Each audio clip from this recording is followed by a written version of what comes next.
Hello, everybody. We'll start in the next 30-ish seconds. So go ahead and head back to your seats, and we'll get started.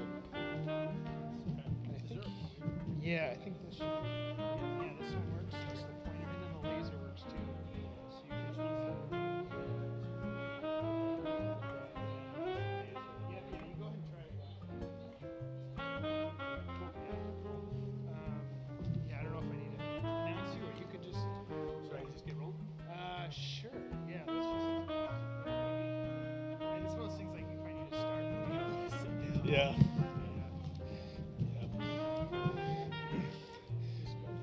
Okay. Good afternoon, everybody. People trickling back in from lunch.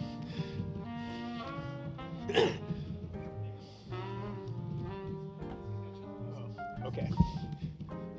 Please enjoy the music.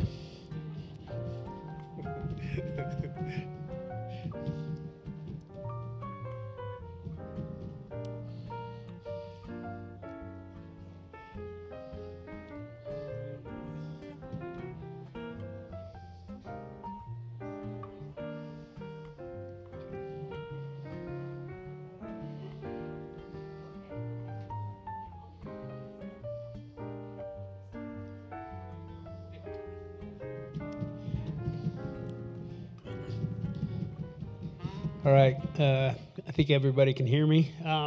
So my name is Gene Scholl, and I'm the Forest Fish Program Manager on the Okanagan-Wenatchee National Forest. Good to see everybody here today. So I'm going to give a short talk on a project that we're pretty excited about here on the forest that we did with a few partners back in 2022. And then and then I think this will lead into, or it will lead into a conversation about the different permit processes or steps that we need to do with you guys to design and implement work on national forest lands. So if there's any questions, I want to keep this pretty open, so feel free to raise your hand, or if I miss anything or say things incorrectly from my partners that are on here, feel free to raise your hand. Okay, so so this project, the Twisp Aquatic Restoration Project, is one that we did on the Methow Valley Ranger District, and it was kind of a long time coming project where essentially we did the largest, most extensive large wood project that we've ever done on the forest. For those of you not familiar with the Twisp River watershed, it's one of the most important tributaries to the Methow River up in the Methow. It's got critical habitat for spring Chinook, steelhead, and bull trout, and there's a lot of really good, pretty functioning habitat on the national forest. However, it was lacking a lot of wood.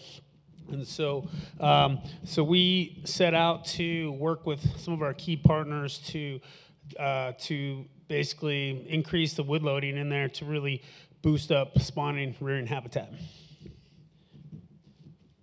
So our partners, partners, Yakima Nation Fisheries, Confederated Tribes of the Colville Reservation, and Cascade Fisheries. Those are the three different partners that we worked on projects up there. Okay, so just kind of simple purpose and need. This area in the past, it had a fair amount of riparian logging back in the 60s and 70s and 80s.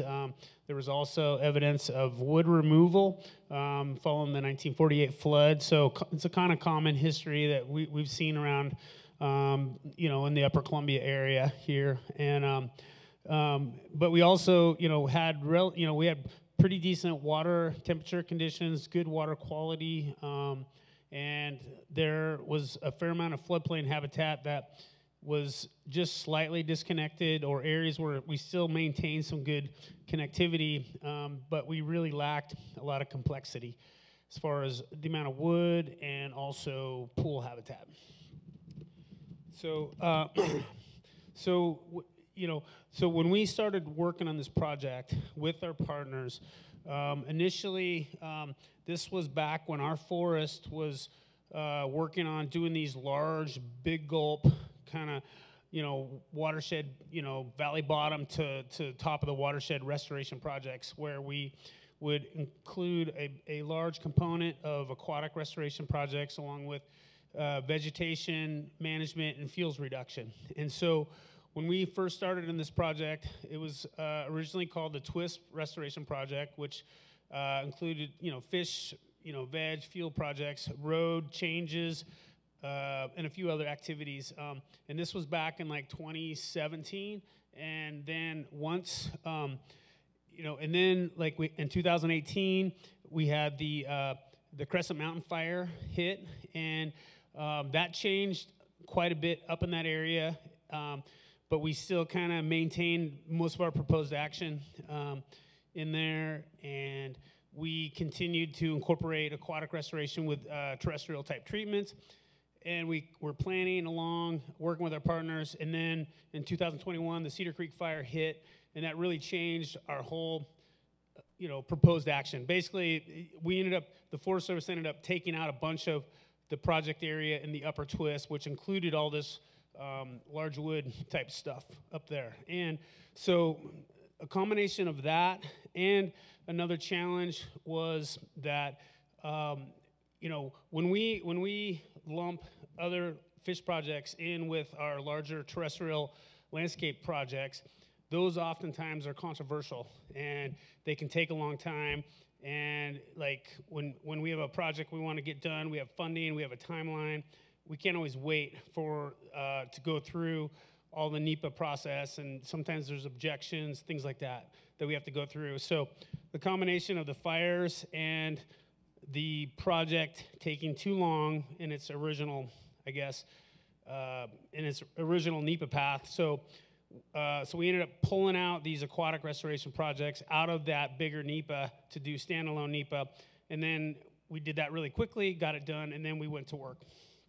So sorry, that was a little bit long-winded, but yeah, and we'll talk a little bit here pretty soon about the different NEPA tools that we used to do this project. But I guess I just wanted to say there was a lot of work done in picking a pathway to get this restoration work done, but we ended up kind of doing a 180 and went some different pathways, but we got the work done. So that was the main goal. Okay. So these are the areas that we treated for this project. So for those of you familiar, you recognize the Twisp River. So this is Little Bridge Creek, Poor Man Creek. So the pink, so that pink one, the green one here, this pink one, and the pink one there are what we did with Yakima Nation. There was also actually a little bit piece down here in the Horseshoe Side Channel area. And then the Caldwell tribe, we did this yellow reach up here all the way up to South Creek, about a mile section on Little Bridge. And then this long green piece here and this piece here we did with Cascade Fisheries. And and these types of, the projects that we did ranged from engineered log jams to loosely placed, what we call natural process type wood project sites, where we would loosely place wood down on the floodplain with the idea that the river would move it to where it would get located and positioned on its own, because Mother Nature can do it best, really. And then the work that we did with Cascade Fisheries was on these areas were basically hand-fallen trees, like going alongside in areas where we had a lot of trees, and then we hand-selected some trees to hand-fall within the creek to add complexity. Okay. Let's see. Okay, so I want to thank Jared Johnson. He sent this PowerPoint, and I kind of chopped it around and stuff, but this is a pretty cool flow chart that he built that I want to give him credit for. But I think he outlined kind of a good way on how we identify projects on National Forest land. So, we have some tools that we all are familiar with, like the upper biological strategy, that really helps guide us where the most important work is. within the Forest Service, we rely on that heavily, but we also are looking at, different type of projects that sometimes don't always get a lot of funding because like our mission is to restore from the bottom of the watershed to the top of the watershed. This particular project was really focused on the main stem, high priority fish habitat. But we tend to look at things more holistically, and we're trying to build kind of resiliency in the landscape. So this particular project was really focused on that really important critical fish habitat piece of that bigger pie.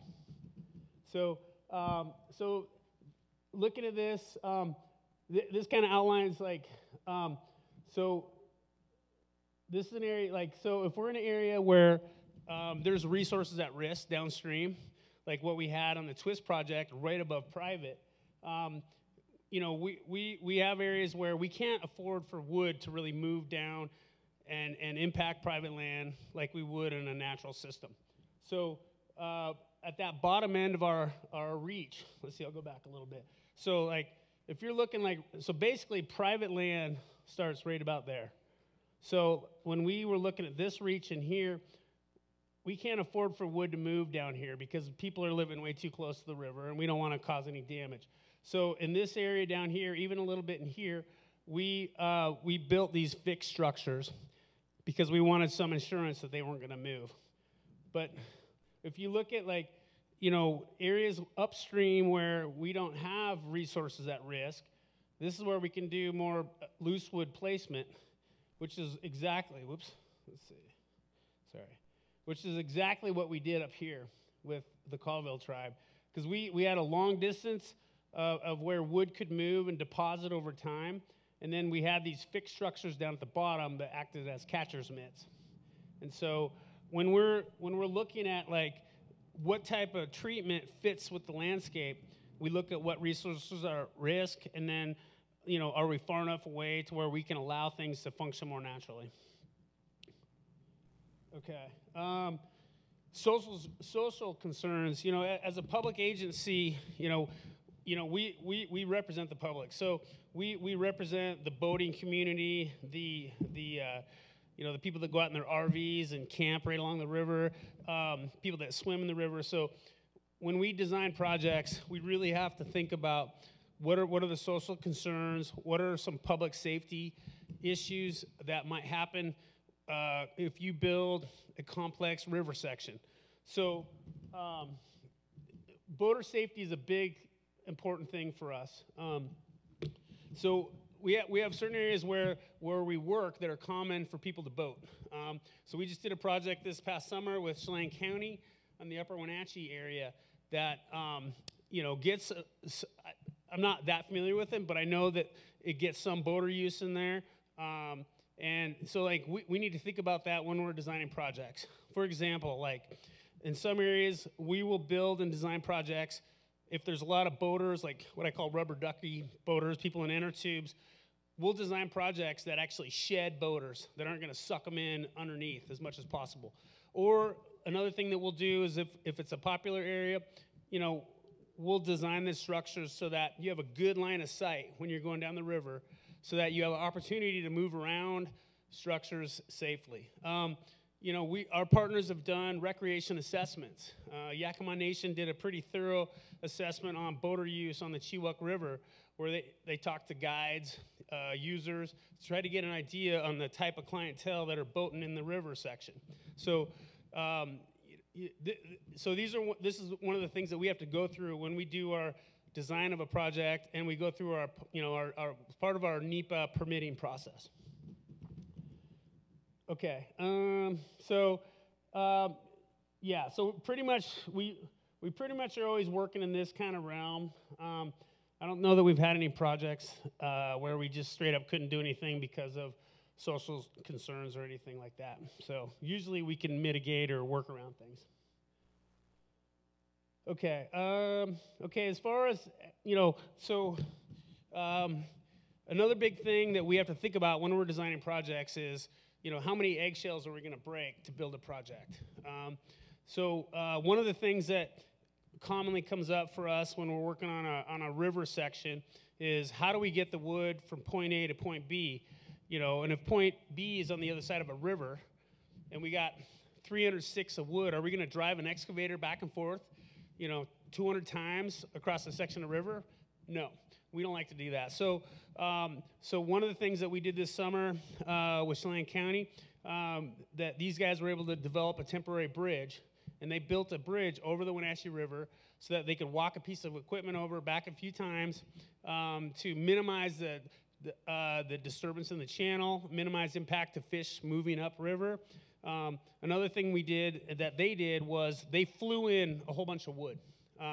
Even though it wasn't that far to go, but they contracted with a Chinook helicopter who flew in a bunch of wood in a short amount of time. We've done the same thing with Yakima Nation. We've done the same with the Colville tribe too. So we're, where we have opportunities to minimize the short-term impacts of building a project, we try to capitalize on those as much as we can. Another thing too is like a lot of these areas that we work on, like, where we have some floodplain habitat, we don't, it would require building a road to get down to the river, and we don't like to do that. So, even in those situations, if we can, fly wood in, or if we can, if we can, use some wood that's within the site within there that doesn't require a lot of back and forth with a piece of wood on a piece of equipment, and just different things like that. Another thing too is like if there's like to drive a dump truck into through floodplain is a lot harder than it is to walk a piece of equipment like an excavator in there. An excavator, you don't need to blade a path. You can walk over riparian vegetation and without really scarring the ground, and then it bounces back really quickly. So we're always looking for ways that we can minimize that short-term impact when we get in there, because we have other resources that we have to pay attention to, whether it's heritage or if it's sensitive plants. We'll also have we'll have seasonal wildlife restrictions, things like that as well. So so temp bridges. Generally, we're always trying to isolate the work area, things like that, making sure equipment's clean. I think these are things that you guys all do pretty much as well, so shouldn't be anything new. Okay, so just some of the statistics on this project. So we put in almost 7,000 pieces of wood in 2022, over 20 miles of habitat. It was amazing, the amount of work and the wood that went in and the cooperation that we had between our partners. When we consider watershed condition, so we have through consultation with our partnership with National Marine Fisheries and U.S. Fish and Wildlife Service. So when we do consultation, we do what we call a watershed baseline update, and that baseline update it includes what we call the matrix of pathway and indicator table, which some of you guys have seen that, maybe different versions of it, but basically we look at things like wood loading, stream temperature, fine sediment levels, floodplain connectivity, turbidity levels, off-channel habitat, bank stability, all the different metrics that you can really think of that would define a watershed's health. And so large wood is one of the big pieces of that. And so when we work in a watershed, we have to assess what the current condition is. And is the wood loading deficit, is it non-functioning or functioning at risk, like moderately deficit, or is it properly functioning, which there would be adequate amount of wood. So the Twisp watershed was functioning at risk from past management, partly due to private land. There's been a lot of wood removal, floodplain development on private land, which we can't do much about that. But on national forest land, we've cleaned out the Twisp River a number of times and, did some riparian logging. So it was really functioning at risk. So when we came back in to basically reconstruct this, we put enough wood in there that we really got within, really close to what we consider properly functioning for the Twisp watershed. So we're real excited about that. Okay, how am I doing for time? Okay, all right. I'll just bump along here. So yeah, just some constraints. Working in a robust riparian forest, long access routes. So yeah, I'll just keep moving here. So this is the helicopter effort that was done on the Twisp project with Yakima Nation, but very similar to what we did with the tribe. Okay. Yeah, this is just one of the projects. And talk about access. This is where we had to walk a piece of equipment in all the way, along kind of an untrammeled riparian reserve. So just a little bit of complexity. This is a spot where we looked at individual log jams, and these green dots are where we actually identify live standing trees that we were going to tip in adjacent to the project area. Okay, so this is one of the examples sites that was treated by Yakima Nation. So this is before, this is right that summer of treatment, and then the next year after treatment. And so we're going to be watching these guys to see, how much more changes they have. But it's, in a short amount of time, at least with the flows that we had that year, we got some, narrowing of the stream channel, river channel bit. So we're excited to see that continue to develop. This is a couple of pictures from the Colville project. And none of these structures were embedded or anything. They're all just loosely placed in there. And there was some movement that happened, but it's looking amazing up there right now. Okay, and then I wanted to highlight one thing. So one of the things that we're trying to work towards is being able to provide more wood locally for projects. We have a forest out here, obviously, and a lot of wood. So we harvested one unit with the Colville tribe for that part of that Twisp project, and we're looking into doing this more. There's some logistics we have to work out. There are some challenges with it because these trees would normally go on a timber sale, and those economically sometimes have some challenges, but something we're looking into. Okay, and this just real quick, this is a project that we did with the Cascade Fisheries and just a bunch of tree felling in here and a few other areas. It was great. We just, Cascade Fisheries hired a arborist to go through and just cut trees down, live trees, and we just dropped them throughout these reaches where we thought it made sense to create some, trap gravel, things like that. So real exciting project. And just lastly, so these are the permits that we got or had to get for this project, and that we'll talk a little bit more in detail here in a few. So, all right. Stay up here. All right, so we got a few minutes for just permitting strategy discussion. So any kind of, like we did earlier, any thoughts on permitting strategy? I mean, yeah, Gene kind of went quickly over it for what they did, but this is to be kind of an open discussion about kind of thoughts or questions of how you sequence permits and that sort of thing.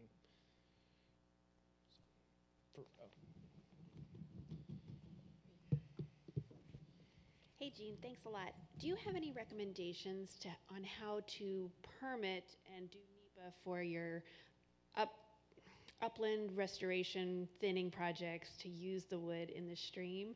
It seems like we always try to balance that, but we always just miss each other. Yeah, great question.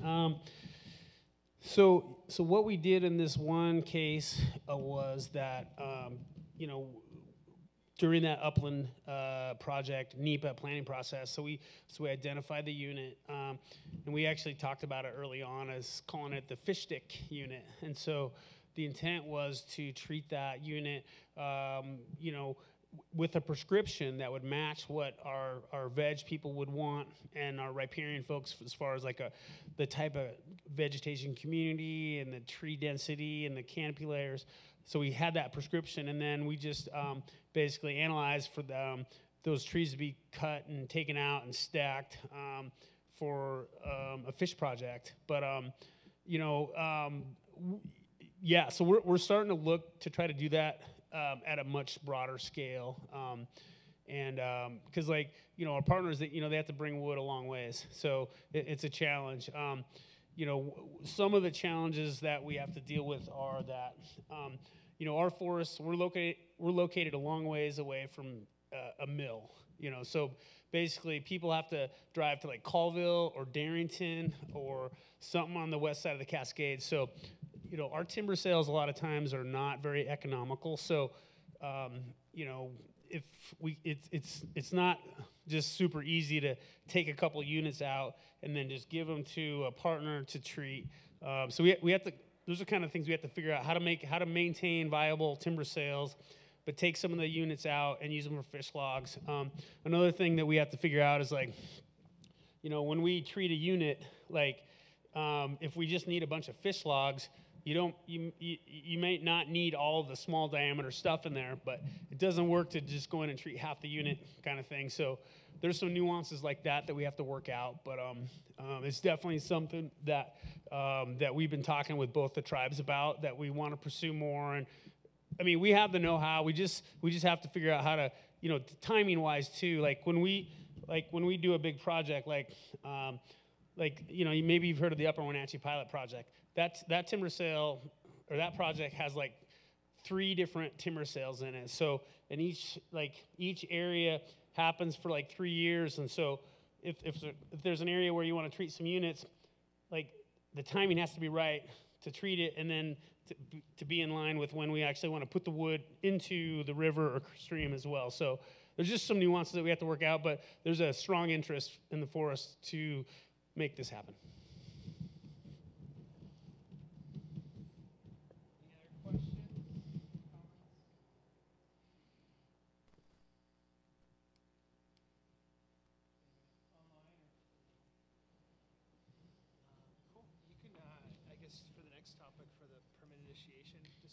Okay. Sure. Yeah. I guess we can bring the next one up. So as far as like permit initiation, I'll start with this. It takes the Forest Service a little while to be able to take on a new project and turn it into a project that we take on with a partner to do the planning process and then to go to construction. Karen and I, in a little bit, we're going to talk a little bit about kind of where our forest is right now as far as capacity to take on new projects. So we'll talk about that here in a little bit. But basically, kind of the process for getting a project done with National Forest is that you know, a partner comes to us with an idea on a treatment, and then you know you sit down with the local fish and hydrologists, fish biologists, and then you talk about the project and see if it aligns with our priorities and our focus areas. And if it does, then we start talking about, like, you know, when can we start doing this? When does the Forest Service have the capacity to work with a partner to take it on, and then get it into our program of work? So we operate on an annual program of work basis, to where like we're right now we're just basically finalizing what our work is going to be for fiscal year 25. So our calendar year starts October 1st and ends September 30th with the government. That's so once you figure out a project that everybody likes, then you figure out your timeline on it, and then that's when you start working on these different these permitting steps.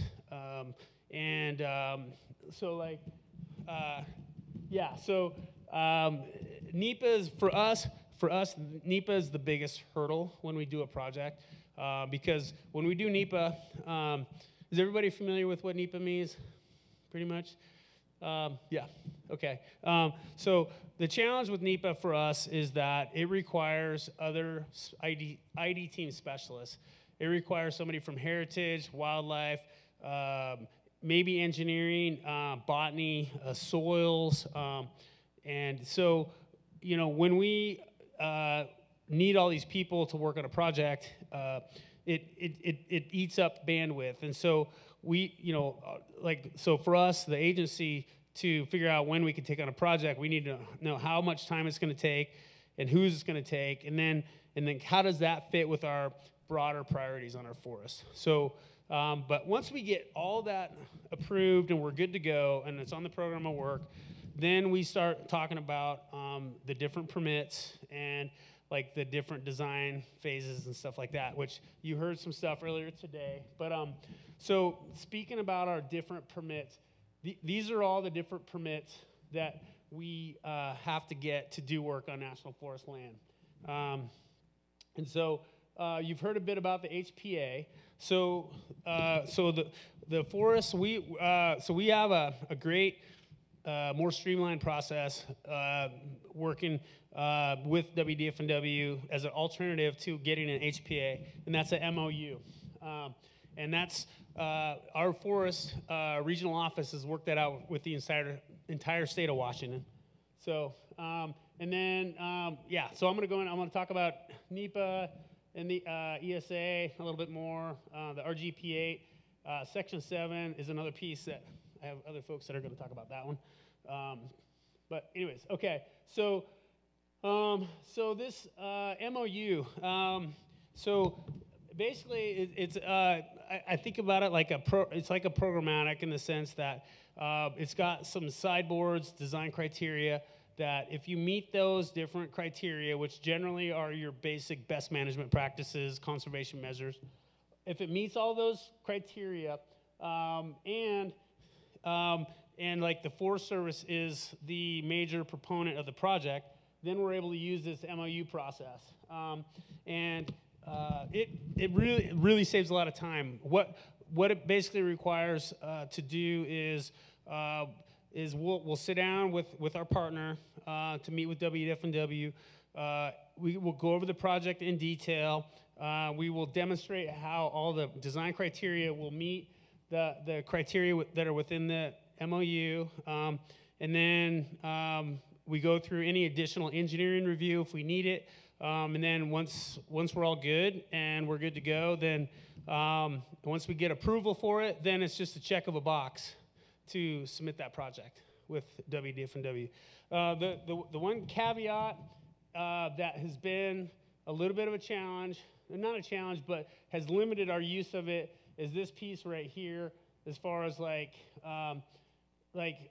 you know, so in the past we've had projects where well, I shouldn't say the past. So most of our projects these days are basically, we have a partner that runs a contract to do the work on National Forest land. And they may even come in with a lot of money. And so we're not the primary funder and we're not in charge of the contract. And so in the past, that's been viewed as a project that wouldn't fit this, that our partner would need to get a HPA. But since then, I think there's been a little more flexibility on that because, frankly, we're not using it. We're not really using it. And also, like, you know, we've been bringing significant funding to these projects, and we feel that we are a significant proponent of the project because it's happening on National Forest lands. We're involved in the design process from the beginning, and we own the project. When we're done, we own it. So, so this is an area that I think WDF&W's been starting to get a little more flexible on. And if there's anybody here from WDF&W that might have a comment on that, I would appreciate it. But I think where we've been lately, I think, is that when we have a project, we'll first sit down and talk with WDF&W to see if a project would fit that.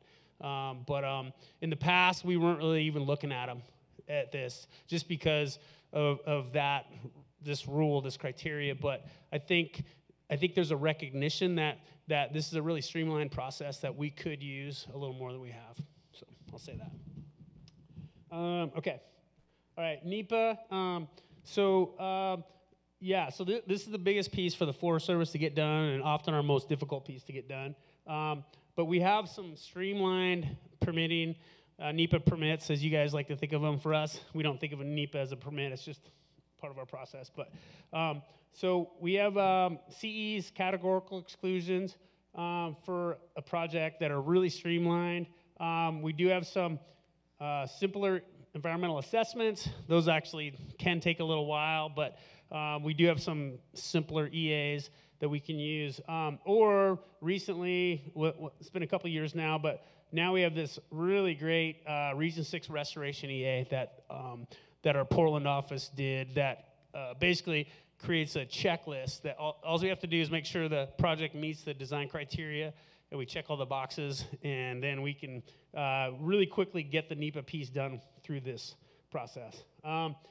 Another way that we've been doing it has been through this integrated NEPA, where we lump aquatic projects with these larger terrestrial veg and fields projects, which on one hand can be very efficient because we have our ID team, we're already working on that project, we just add a few more little projects, it's easy to get done.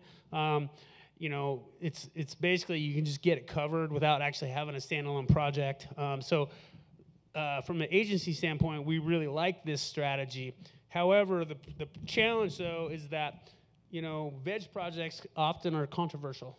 And they can get appealed or objected, and they can take 2 to 3 years to get done. So what we need to do as a Forest Service agencies, you know, we need to sit down with our partners, and when we're looking at out-year projects, we have to think about, like, okay, which ones, you know, are we really interested in, along with our partners, that maybe we want to go to implementation in a year or 2 from now, or 3, versus which ones are projects that we don't really have a timeline on, we know there's going to be partner interest down the road.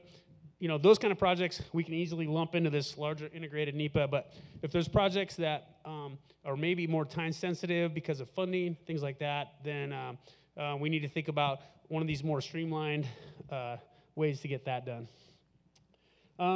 So just a little bit of timeline. So CEs, or this Region 6 Restoration EA, we've been able to get that done in about 2 to 4 months, whereas the integrated NEPA can take 2+ years. So it can take much longer. All right. So ESA, so Stuart talked a little bit about that, but so we have this, like Stuart said, a programmatic consultation process. Basically, we have a huge suite of projects that are pretty much all encompassing for in-stream work that is generally covered. And even like stage 0, that's a new project that is covered under ARBO. Certain activities require more review. They're more complicated, like channel reconstruction. If you're doing a side channel, like if you're opening up side channels, you know, like we have some criteria that says basically, if you can't show evidence that there was a side channel exactly where you're constructing it, and you can't show it from LiDAR or anything, then it may be that it wasn't historically located right there. That would trigger like a more complex review through the ARBO process. If we build a log jam that extends out into a river more than 25% of the bankful width, that would trigger a passage review by National Marine Fisheries Service. When we do engineered log jams, that are anchored and bolted into the bed, then that triggers more review as well. So it's a very streamlined process. There's certain things that, you know, we have a few more hoops we have to jump through to do that. I will say that normally, you know, like we'll do a once a year meeting to talk about all our different ARBO projects. And we usually do that in like February, March, for projects that are going to go to construction that coming summer. But if we have to do some of these other reviews, like if we have complexity projects that we need to get a technical review, then we really need to start that in the fall, in the previous fall, before that next summer of construction. So you know, so that's something where, like, projects that you're working on with the districts, you know, keep communication about that with your district point of contact, as far as, like, you know, projects, we might need some more lead time to get through consultation. Let's see, in-stream work windows. That's constantly a challenge for us. So our in-stream work windows, are based off of WDF&W's in-stream work windows. We can work outside of that, but we have to get a variance, and that's another little process that takes a little while. It's not that hard to get, but you know, we had a project in Upper Wenatchee this past summer where we were working up around where potential spring Chinook could be spawning, or summer Chinook, and so you know, we had to work through a lot of hoops, and our partner had to kind of take some aggressive measures to watch for fish use to make sure that we're not impacting reds or spawning fish. So there's oftentimes, you know, things that we can do if we need to work later into the summer when flows are lower, which, you know, it makes our job easier, obviously. But yeah, so these kind of things that just need early and often communication on. Okay, the regional general permit is a really great resource for us. Basically, it's another type of programmatic that we use that have design criteria that we follow, that basically gives us coverage for, you know, Section 10, Section 404, the 401 water quality certification. The nice thing about this one is that it doesn't have those criteria as far as like who's the major funder of the project, things like that. So it's a lot more flexible. So pretty much anything that we do in National Forest, as long as we meet the design criteria, this is covered by it. So that's great. But it does not cover the HPA. So we either have to get an HPA or do the MOU. So yeah, and that's pretty much, that's the extent of the permits that we have to get on our, when you work on National Forest.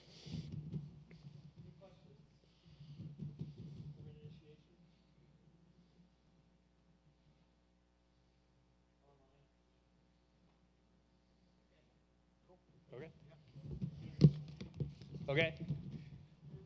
You were talking about the MOU with DFW. When you say the contract, you mean, so if it's not funded by the forest, let's say the major funding is from BPA, and Yakima Nation, for example, is implementing it, those are the ones that historically have not fallen under that MOU? Right. Yeah, basically, you know, the way it kind of reads is that, like, in order to use the MOU, like, the forest needs to be the major funder, and then, like, we should be managing the contract for the construction of it. But, you know, our challenge to WDF&W, we have no CORs, so we can't even do a contract. So, like, and that's probably not going to change. So, like, you know, we're basically going to be solely relying on partners. So I guess when you guys think about that, like, you know, if we want to utilize this MOU, you know, we need to be able to use it with a strong partner engagement and participation. So I was just going to ask if you could put that RGP8 slide back up. I don't actually have a question. That was it. Thanks.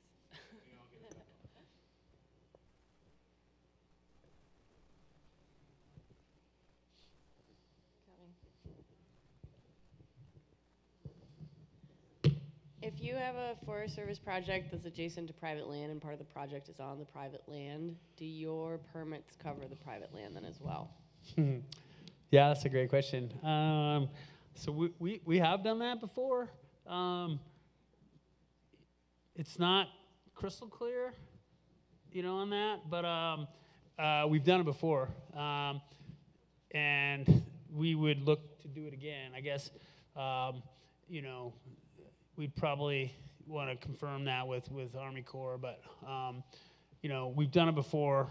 I mean, I think we could keep doing it.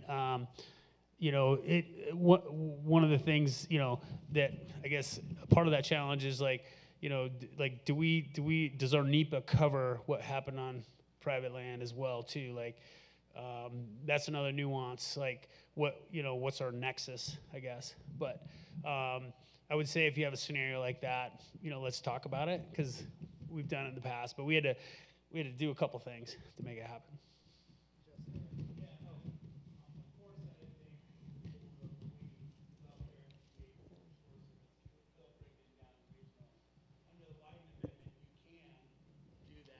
For the online people. Sorry. So when we developed this RGP8 for the Forest Service with Bill Brignan, who's Forest Service and Regional down in Portland, you can do it if the Forest Service is okay with it under the wide amendment. So the Corps said that that's fine, but we kind of punt that to the Forest Service, but it is fine if it's on private land under the wide amendment, which means it's going to benefit the Forest Service and their restoration goals directly. And I don't think funding, as I understand it, has to be part of that. Yeah. So. Yeah. And if you don't know the Wyden Amendment, it's basically a rule that says that we can spend federal dollars on projects on private land or other lands that benefit federal resources. And just to add to that too, the Aquatic Restoration Biological Opinion, ARBO 2, does allow for actions on private land if it aligns with Forest Service goals. I don't think we've been down that process before, but it's in there.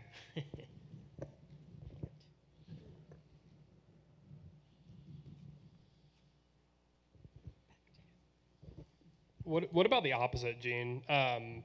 Projects that are, if it's primarily on private land and has some forest component, does, like, for example, the BPA's HIP programmatic, will the forest accept that permitting process?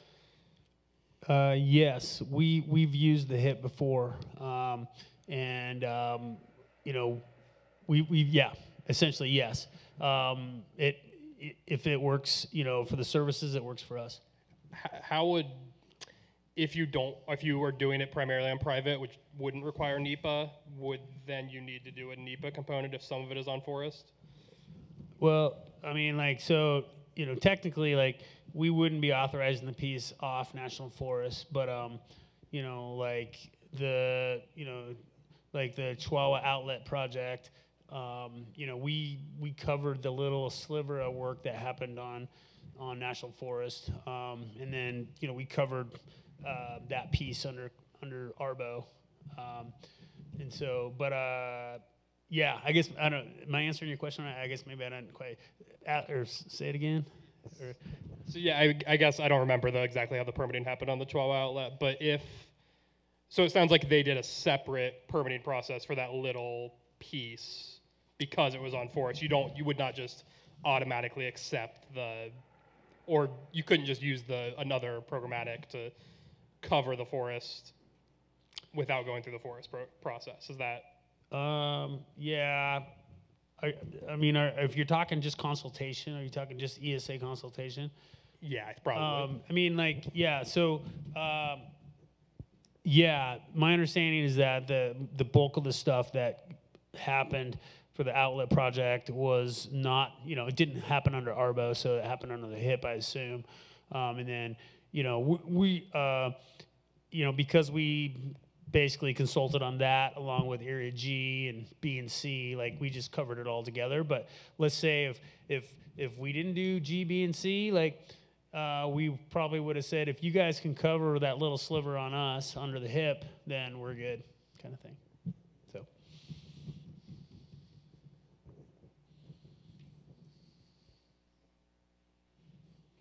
I'll have you stay up here because I think you're okay. Awesome. All right, so the next section we're going to be talking about HPA or the MOU, Shoreline Permitting, Wetland Technical Assistance, Archeological Cultural Resources, Section 106 / Forest Service Heritage Site. So I'll invite you. Gene's already up here.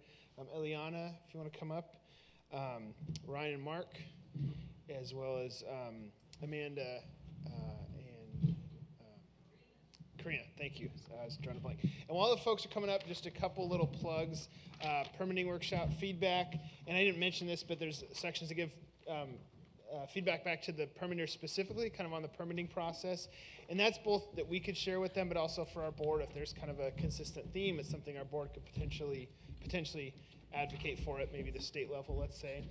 There's also room for feedback on the workshop itself, and also suggestions for future workshops. As many of you know, we have our science conference, our 2-day science conference every other year, and then every other year from that offset, we have, the idea is to have a one-day workshop. So we had the floodplain workshop 2 years ago. So if you all have any other, suggestions, I'd love to hear more about, wetland monitoring or something, we'd love to hear about that from this or on the digital version as well. And again, you're entered to win a $25 gift certificate to Amazon if you're entered to win if you do.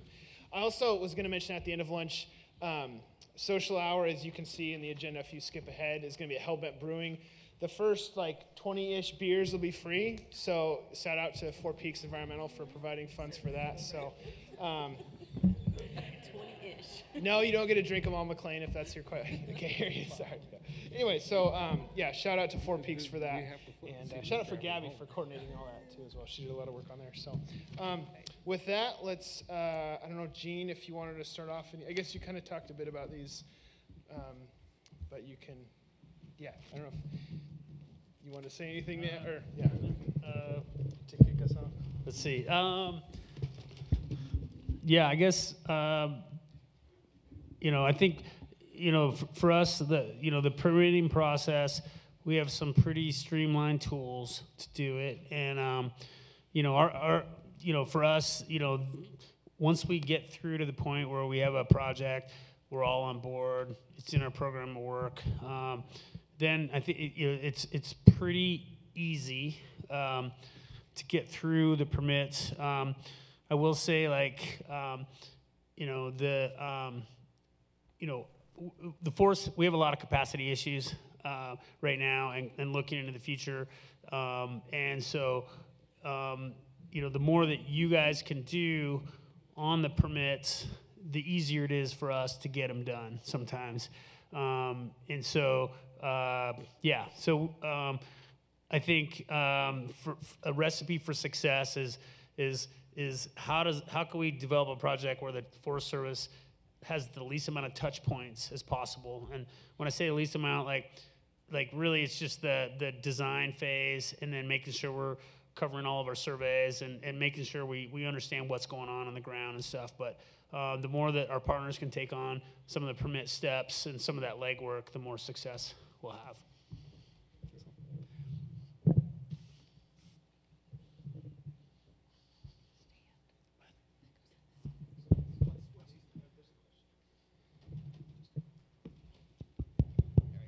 Gene, this is McLean. Hey, I was just thinking, I know we've talked a little bit about adopting ESA from another entity on forest property, and we see it at reclamation too. We can often adopt a NEPA coverage or an ESA coverage. And I think it's worth mentioning that it sounds like when one federal agency adopts another federal agency action like ESA or NEPA, it sounds really easy, but there's still a level of concurrence or compliance that has to occur through federal documentation and decision-making pathways. And so when you adopt something from another agency, it's not just like, oh, we just took it and we put a check mark on it and we're done. It still has to go through some type of internal review, and depending on a ranger or a forest supervisor, or on reclamation, an environmental program manager, is what level of review for concurrence is needed. Mm-hmm. So it's not just a slam dunk, when you get when you're adopting something else, there is still a couple weeks of work usually and some resource rallying around adopting something. And I just thought I'd make that a little clear to the group, because sometimes it's like, oh, we're just gonna use HIP and it'll be done. It's like, no, the Forest Service to adopt HIP has to go through a small process, and the same at reclamation too. So I just wanted to mention that. I hope that's helpful. Yeah, thanks. That's a really good point. Even when we don't have a lot of touch points, there's still a lot of work that has to be done, to get things done and have everybody review everything. And you're absolutely right. Like if we do take use the HIP buyout pathway, we still have to make sure that the project meets all of our BMPs and all the design criteria and conservation measures and everything. So, it's not, you're not just completely handing it off. So there is work to do. It can be a lot less than if we do things fully in-house and stuff. But yeah, good point. Thanks.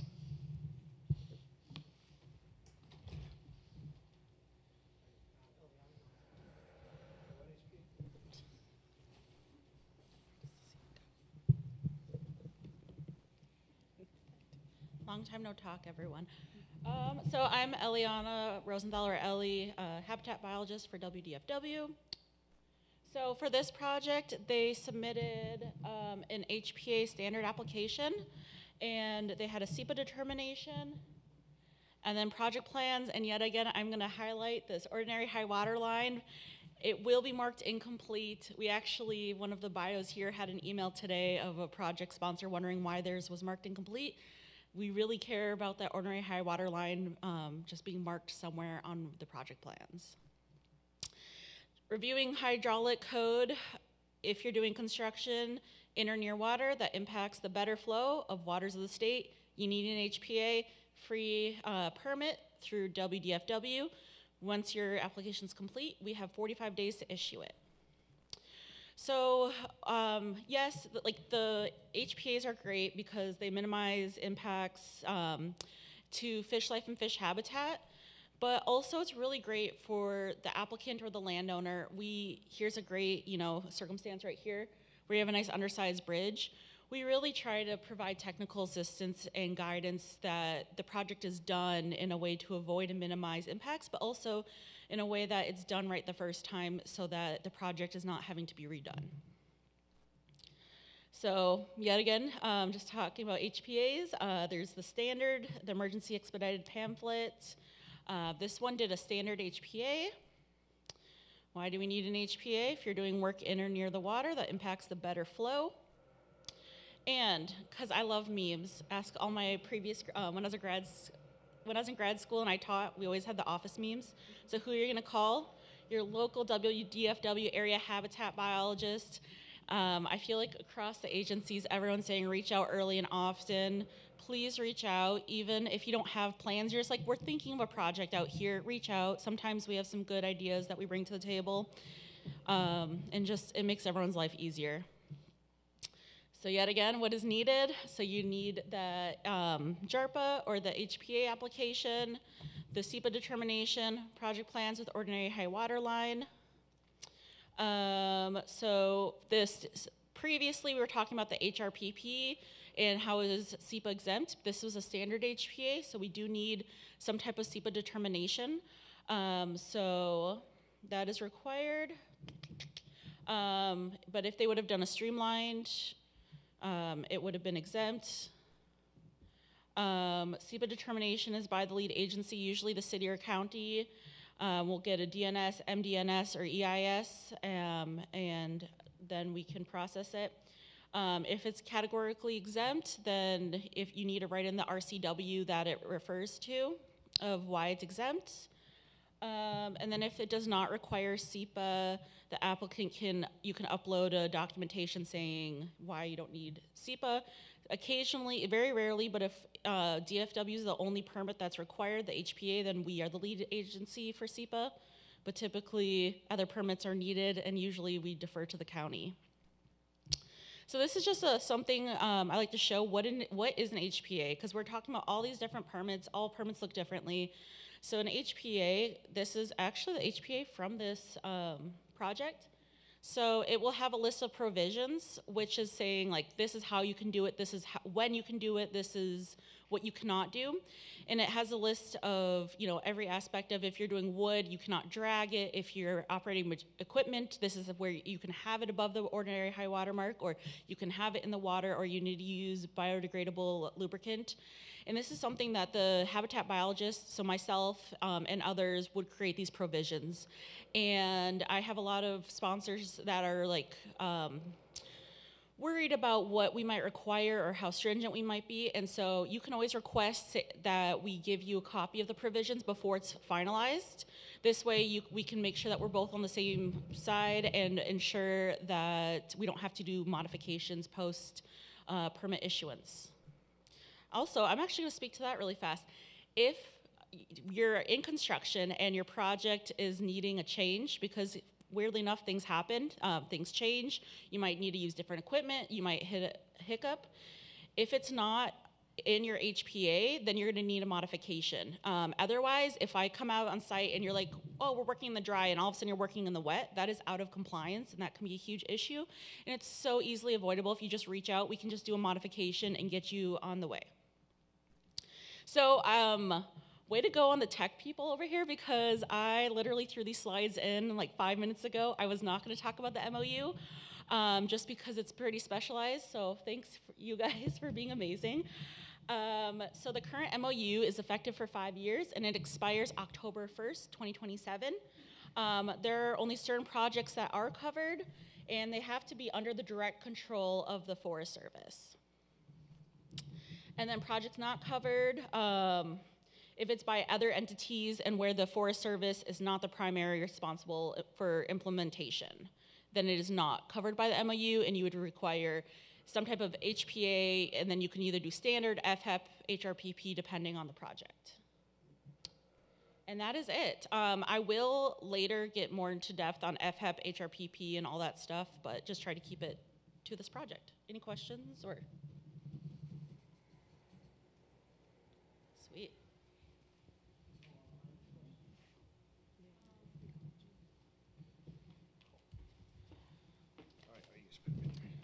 Okay, so next up we have Ryan and Mark to talk about wetland technical assistance. So you can chat there or come up here. I'm not wetlands. Okay.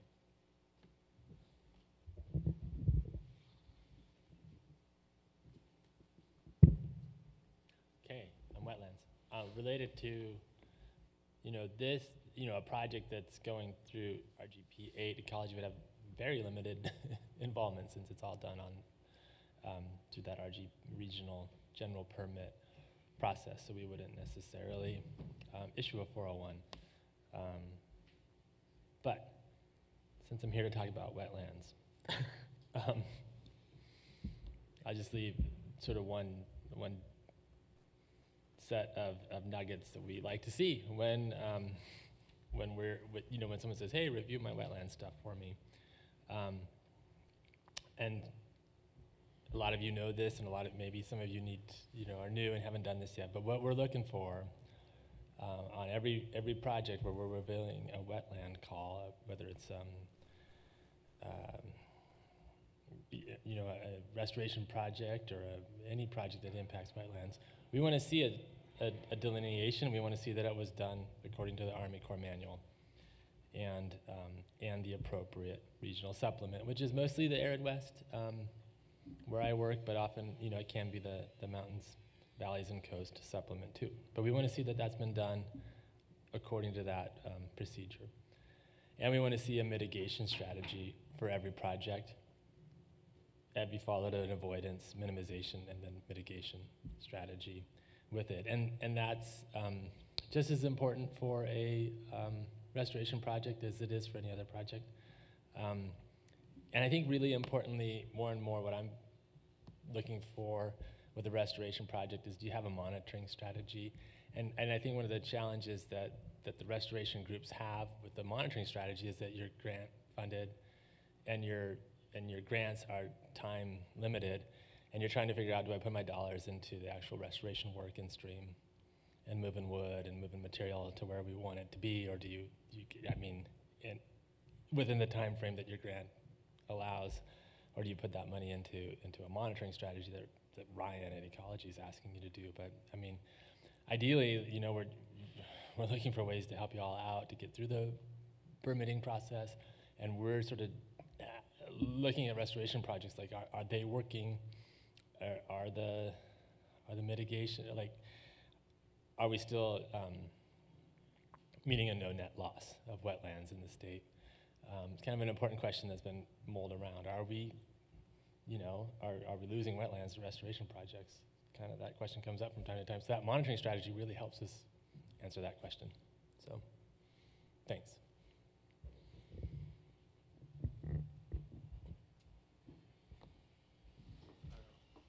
Mark, I guess you were more on the construction side. I don't know if you want to speak to that briefly at all, or in the context of this, type of project for this case study too. I'm not that familiar with case study 2. I hadn't seen it previously. I am familiar some with what's gone on Twisp River and other locations. When it comes down to the construction stormwater permit and the permit requirements, I pretty much said my bit last time, which is you're going to have to focus on the entire project. You know, what are the infrastructure needs? Are you going to need a disturbed area for your staging area for storage, stockpiling, and how much of it is there going to be? Are you going to trip the thresholds for that?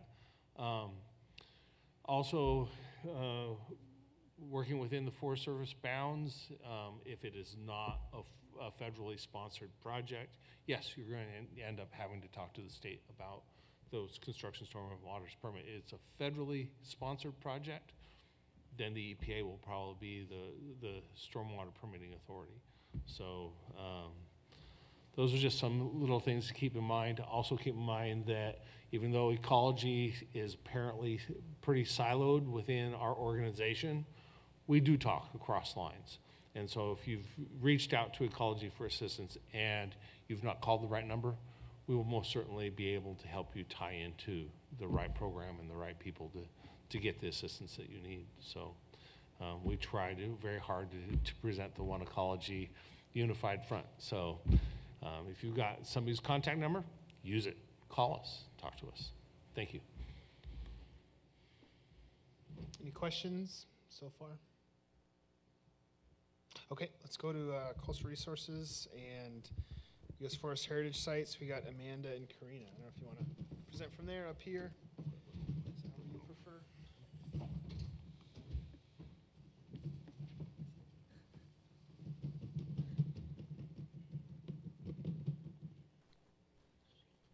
If we can get my slides up. Good afternoon, I'm Karina Bryan. I'm the Heritage Program Manager for the Okanagan-Wenatchee National Forest.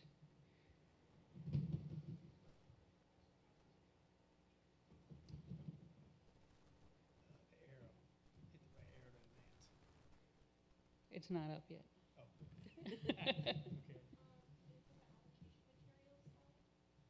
No.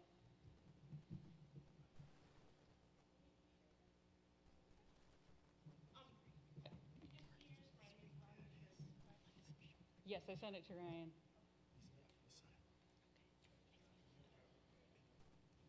I can forward it. Okay.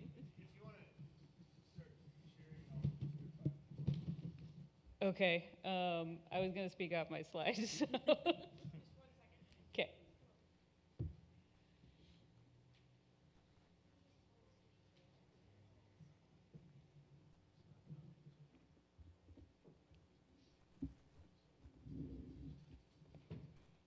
Hello, I'm Amanda Cervantes, and while they're figuring that out, I just want to let you guys know I have a nice little cheat sheet for cultural and heritage. It does say Forest Service, but it kind of also counts for like BPA and other federal agencies. So I will hand these out to who wants them. I highly recommend you take it because it has nice little bullet points and contact. I don't have a lot of them, unfortunately, but this is pretty much the bare bones of what you will need, what to consider, timelines, stuff like that, what will make Section 106 come into play, and just also like the process of like what you have to do and all the little steps that go in. So I have that here. Please take them.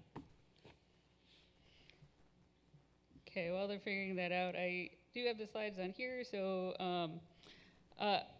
I'll just start off with saying that this morning, Katie Tipton did an overview of the National Historic Preservation Act Section 106 process. That's the same process that we follow at the Forest Service. One nuance is that we do have a state programmatic agreement with the Washington SHPO, also known as the Department of Archeology and Historic Preservation, or DAP. Our programmatic agreement, perfect. All right, thank you.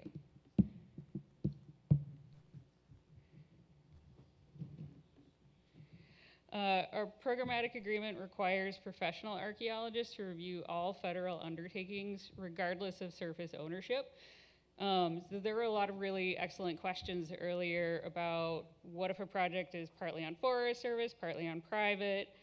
For Section 106 review, we have to look at the entire undertaking as one action. NHPA is one of the few federal laws that applies on and off federal lands. So if there's any federal nexus at all, we consider the entire entire action to be one undertaking for the purpose of Section 106. Our agreement does allow us to vary inventory intensity based on the probability of finding sites. So we have, in high probability areas, we have to do 100% survey, but being on a forest, we have a lot of really steep slopes.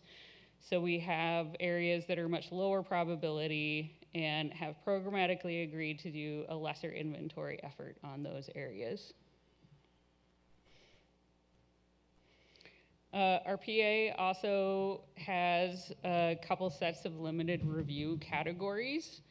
Most aquatic restoration projects do fall under case by case rather than a limited review, but sometimes we are able to fit a project into this, and that streamlines our process and cuts out field inventory. Where I've seen that most often is beaver dam analogs that have no ground disturbing actions outside of the stream channel. Kind of an important one to note here is the activities no more than 1 square meter of ground disturbance. So that's our cutoff. Anything that has more than 1 square meter of ground disturbance, which is most projects, have to have some kind of field inventory unless we have a previously valid inventory. So our consultation requirements are much the same as what Katie went over this morning. We have to consult on every single undertaking, no matter what our determination of effects are. So occasionally we get questions on if we do a survey and it's no find, no effect, there's no sites, why do we have to consult? And the answer is because the DAP and the tribes have information that we might not have access to, especially the tribes.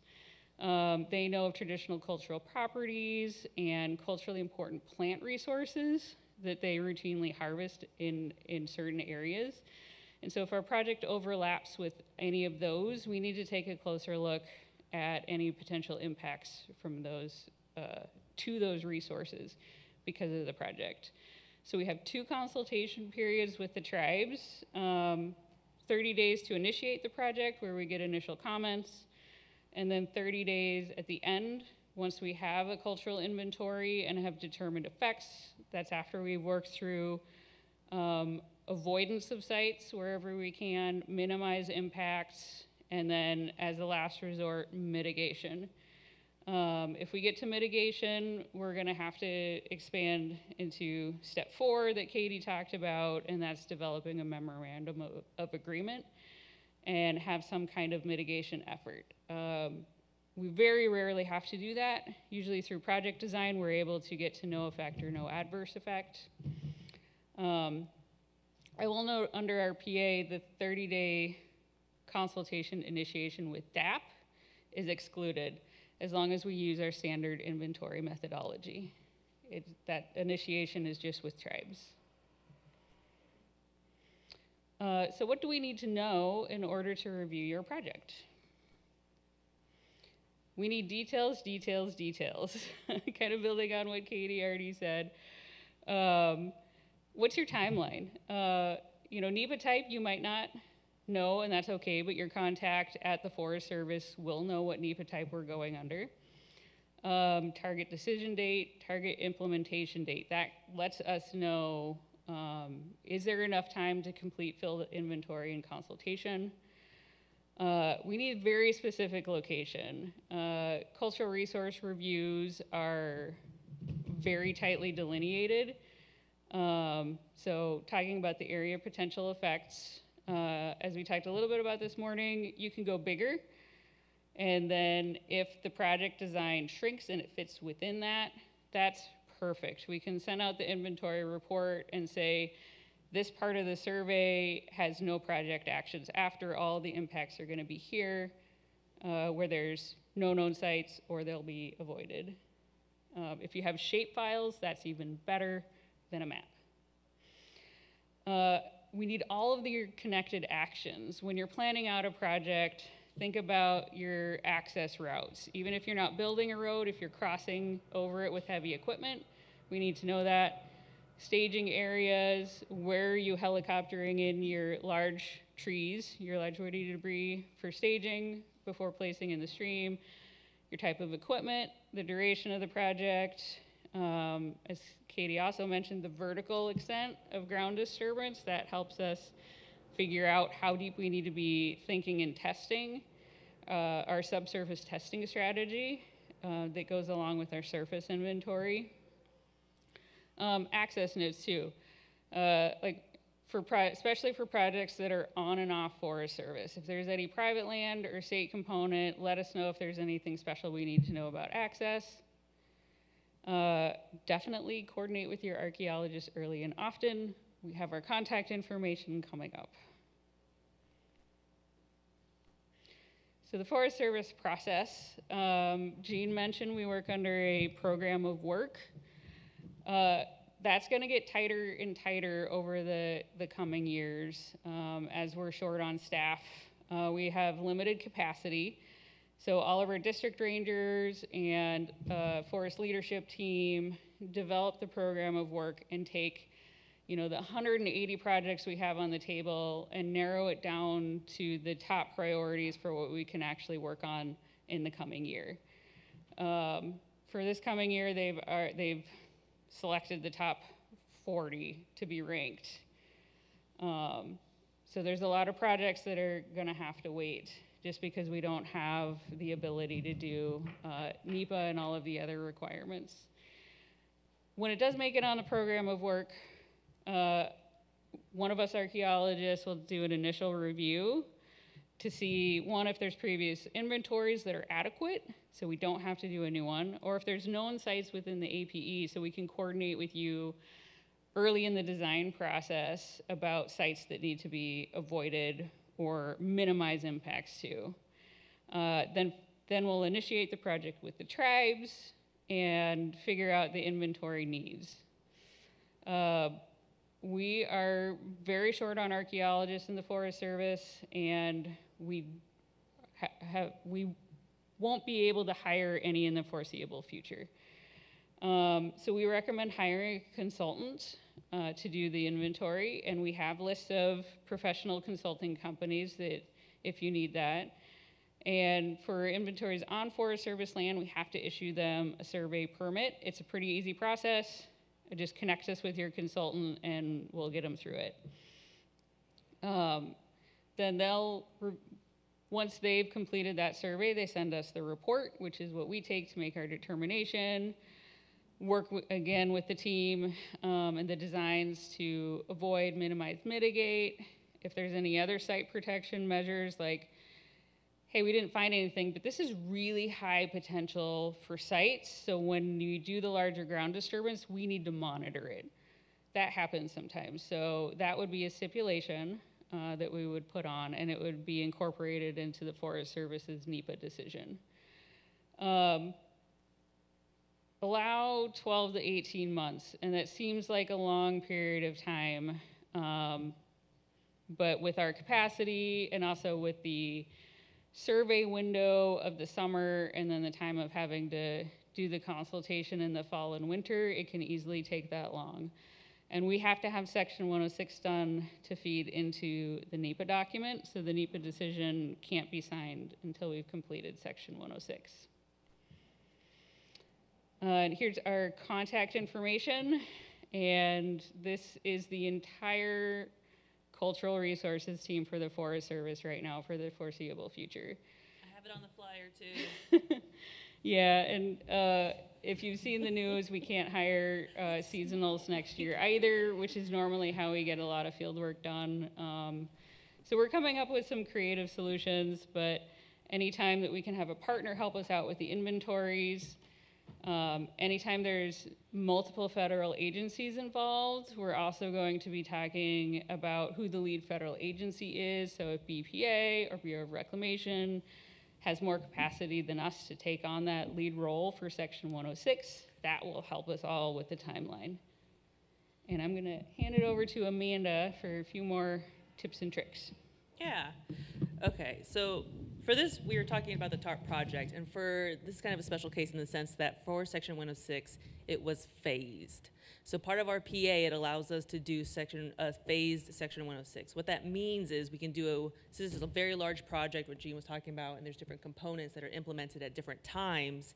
When those components are implemented, then we can do the 106. So like Gene was saying, if you have projects that are going to be done sooner within a huge area, then we can get the 106 done for those ones, still approve the project as a whole with all of its permits, and then as the project goes along, we can do 106. So that has to, if that is something that happens with the project, then you have to for sure remember that there's always a mandatory 60-day consultation, 30 at the beginning, 30 at the end. And so it's just a thing to keep in mind if we do something like that. Sometimes we like the forest, parts of the forest like to do a phase program like that. It makes it a little bit harder for cultural because then we can't do everything all at once, but sometimes it's the best thing, best path to move forward with, which is usually the most important thing, is trying to get everything done. A couple things I also want to talk about are, let's see. There was a question about like having the breakdown of multiple agencies, whether it be state, having a, 50-50 funding from state and federal, and then it's on forest land or BPA funding, whatever, and how that process can go. Katie did a good overview of like what it looks like. We have conversations, but what that also means is that we can like divvy out the work between the three agencies or people who are involved. So like it's on Forest Service land. Forest Service can be the lead. BPA can do the cultural survey inventory, same thing. And then, or the, I don't remember what the other state agency was, or they could do it. So as long as it's up to the standard for Section 106, we can accept it. Then the Forest Service just reviews it, does consultation for it, and then it's good to go. So if the Forest Service has other pretty much help, we can get the project done in a more timely fashion. Really, it's all going to depend on capacity. In the sense of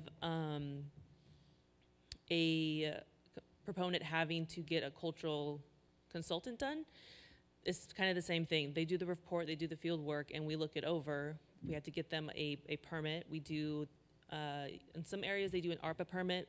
We use the Organic Act to kind of just help smooth things along and get things done a little bit faster. There's also like to get around a fee, so we don't have to deal with that as well. And then like Karina was saying, when you're making a project and it's bigger, a bigger footprint, but not necessarily the areas that are being impacted with ground disturbance or access of machinery and whatnot. Like if you're gonna build a bridge, a temporary bridge, is that temporary bridge going to then impact the riverbanks on either side? Because within cultural, it's very important to remember you guys are working in water, which is a very high probability area that has been used forever because it's a source of food where fish were at. And so village sites are there, or processing places were there, or it was a burial at one point for a person. So if the bank isn't going to be able to withstand that, or you're going to cause erosion or something to fall apart, like Karina was saying, we will do monitoring for some specific areas like that. And the tribes will know more about like where those specific spots are, which is why we need to have a very good idea of where the work is going to be done.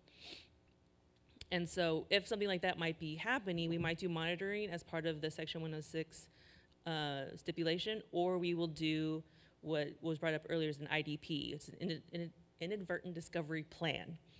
And so that is also, well, like, we found a thing. Okay, here's the spreadsheet of people to call, depending on what you found. If you find a body, always call the police first. Okay, thank you.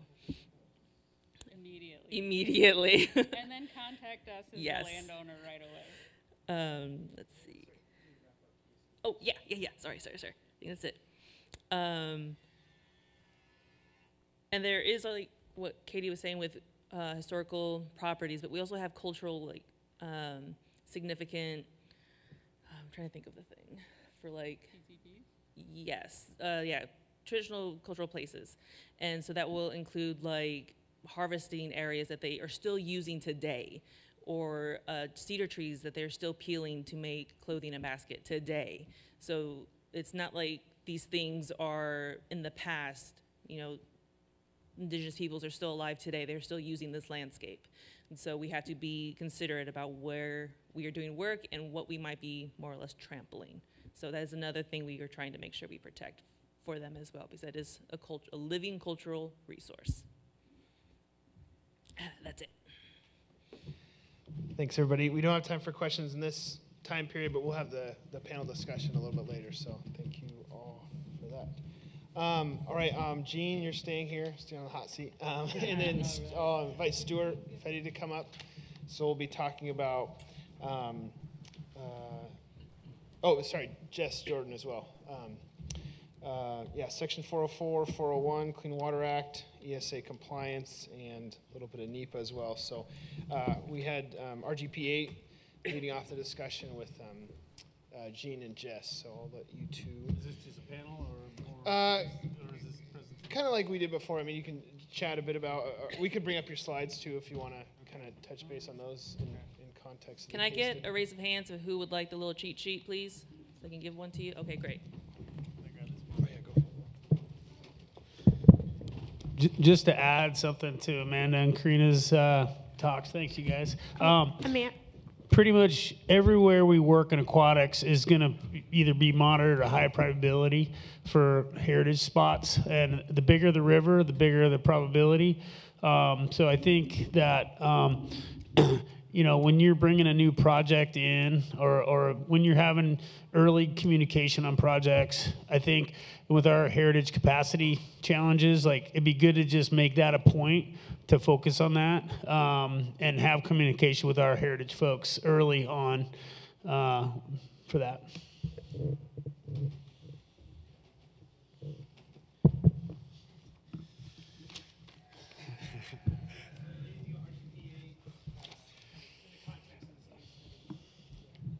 I guess,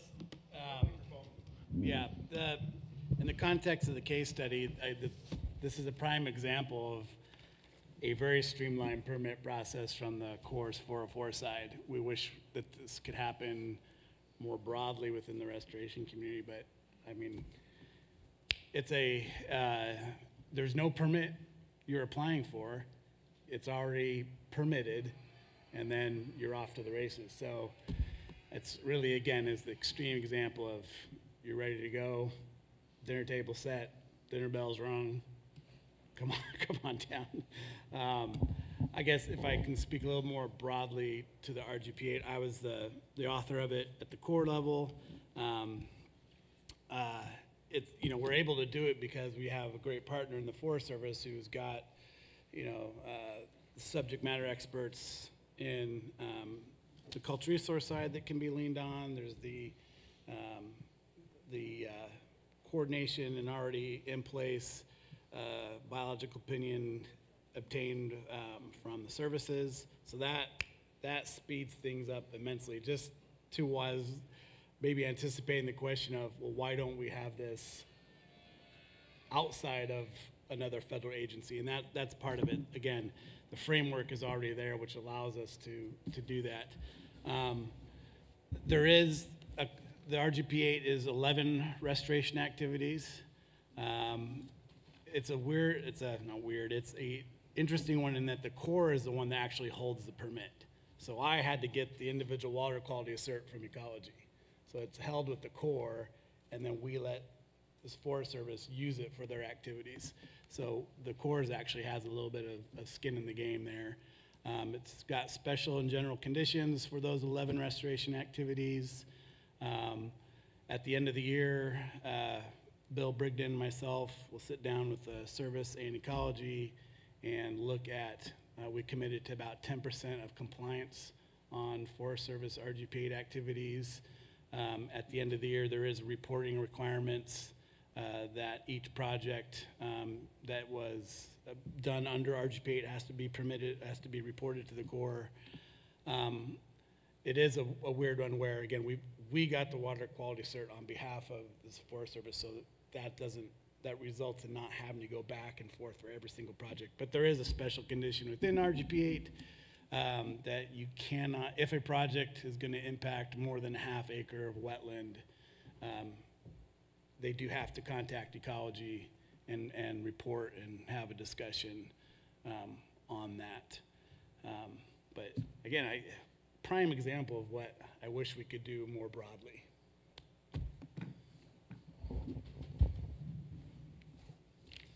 I'll just say that we love our GP8. It's a really great streamlined tool, and the design criteria, the best management practices in there they all make perfect common sense, and that's just how we operate. We're really stoked to have it, and we use it all the time, and it's great for partner projects and how we operate.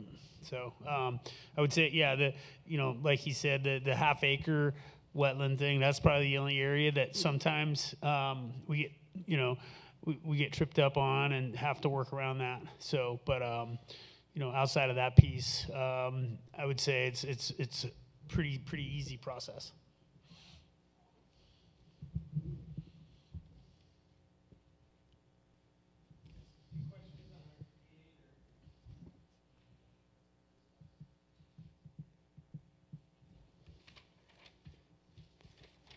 Yeah, just echo how sweet the RGP8 is compared to, the other processes for 404 that we have to work with. Could you talk a little bit about why an RGB, a regional general permit couldn't be expanded to private work? Why it can or cannot? Why it cannot, and maybe talk about something that could be done to improve it? I don't want to say cannot, right? Dare to dream. The Corps is, as the permitting agency and the lead agency, we're in a funny place in that we're neither a proponent or opponent of a project. We're supposed to be very much unbiased. That said, we do within the agency understand the critical need for moving forward with restoration project permitting as quickly as we can, because it's a societal benefit. Why can't we? Well, we're looking at it, and we'll talk more about it later. There's just some major challenges. Again, the Forest Service has already got a framework and approvals already built in, right? I mean, the Archie piece is pretty much, hey, Corps not going to do it. Forest Service has got their program. They've got their ways to go forward. If there was a request for help from Corps Archies, we would definitely look at that and do that. BOs, the biological opinions, already developed, already issued, so we always go, yeah, we'll cover that. So that's the challenge, right? If we were to try and get that programmatic coverage for every restoration entity or practitioner across the state of Washington, I don't know how. That's the problem. So, there is ways, again, we'll talk about later, but why we look at the programmatics through ESA to try and find those streamlining efforts. But, Section 106, I have no idea how on earth we would even begin to get a programmatic coverage. That's a huge, impossible, I think is fair to say, undertaking. That's really the biggest reason. I know it sounds very pessimistic. Hey, Jess, to follow up on that, we've got to find a better way collectively. And I wonder if there was accountability, like the Forest Service is accountable to you for the RGP8. So if we could break it down by region or something like that and have a regional U.S. Fish and Wildlife Service office that held the water quality, et cetera, in the ESA, or, a regional salmon recovery organization, something smaller than statewide. But I hope we can find a better way because, I don't need to remind anybody in here, but the problem is urgent and only getting more urgent. And so the delays in permitting are actually hindering our ability to recover fish if you believe that habitat is limiting fish production. So we need to put our thinking caps on and really be thinking ahead, even if it takes federal legislation or whatever, because I don't think anybody in the state would be opposed to that. I think it'd be very popular, in fact, politically, to streamline these processes, because we're spending valuable social capital and valuable tax dollars. So I think it's all of our responsibility to not say why we can't do something, but how do we do it? Because we can. And I don't think there's a congressperson or a legislature, Democrat or Republican, that wouldn't be supportive of streamlining these processes. And there has to be a way. So that's my soapbox. Thank you very much. Yeah, I 1000% agree with an aspirational view of how to move forward. 1000%. Maybe I'll save my comment to that question, a very good question, till 3. Okay, because I got some things to say. All good.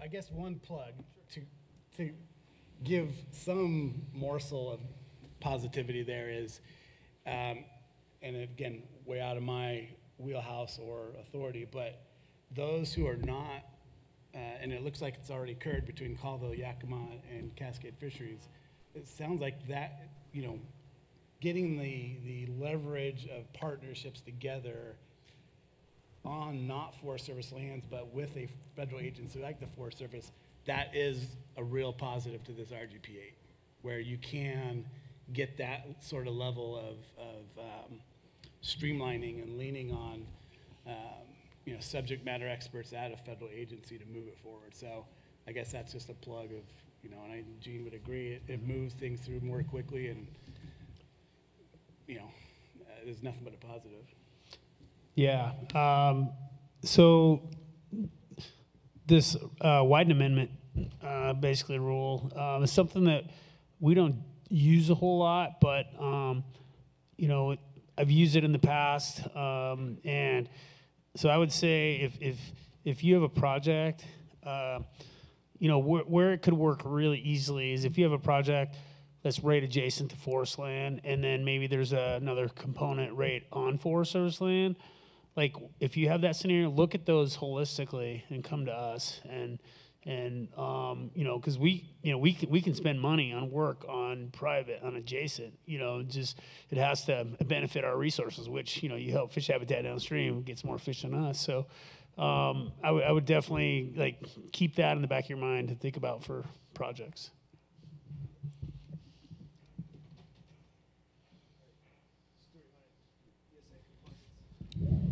Sure. Yeah, I have a couple of slides if we could bring those up. While we're getting that set up, I'll share one of Ryan's ChatGPT jokes here.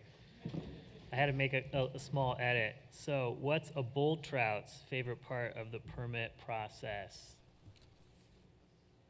The streamlining. Which is a pretty good segue to move into kind of Endangered Species Act consultation. So kind of a repeat slide from this morning. You know, the Endangered Species Act throws up kind of a roadblock to actions where listed species could be exposed to take prohibitions. The long way around is Section 10. The shorter or the medium way around is the Section 7, and the quickest way around is kind of the streamlined Section 7 programmatics that we have in place. There's 3 that are available for kind of habitat restoration projects, and of those 3, there's different participating federal agencies. In this session, I'm going to focus on the ARBO 2, or Aquatic Restoration Biological Opinion, our federal partners there are the Forest Service, the BIA, and the BLM. And the BIA is only representing the Coquille Indian tribe in this context. On this, see if I remember, is that the laser? So on the screen, I have a brief, there we go, a screenshot, and this is from a website that the service hosts called the Information for Planning and Consultation, or IPAC website. It's free to access. You can go onto that website and kind of explore the website itself.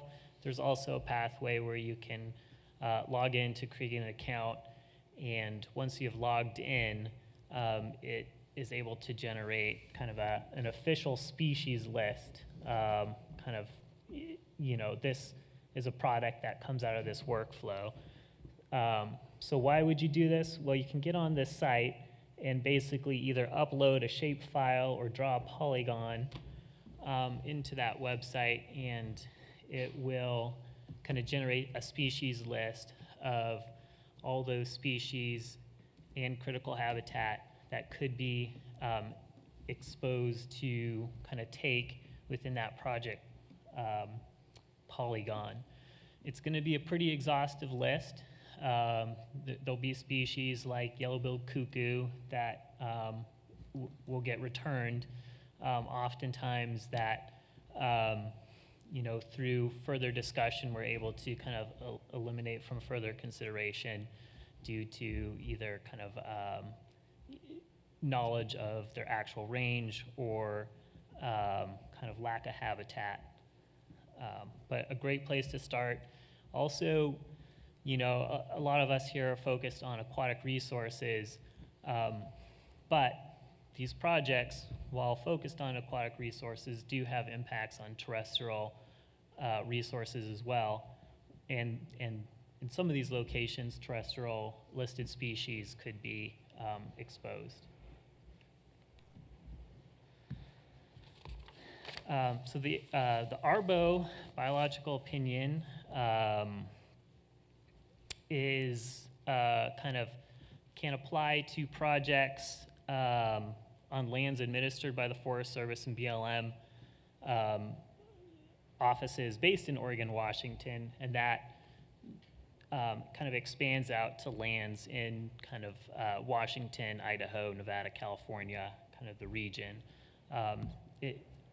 It also can be applied to private lands where such work would achieve kind of action agency goals, although I'm not as familiar with that pathway, but it does leave the door open for some work on kind of adjacent private lands.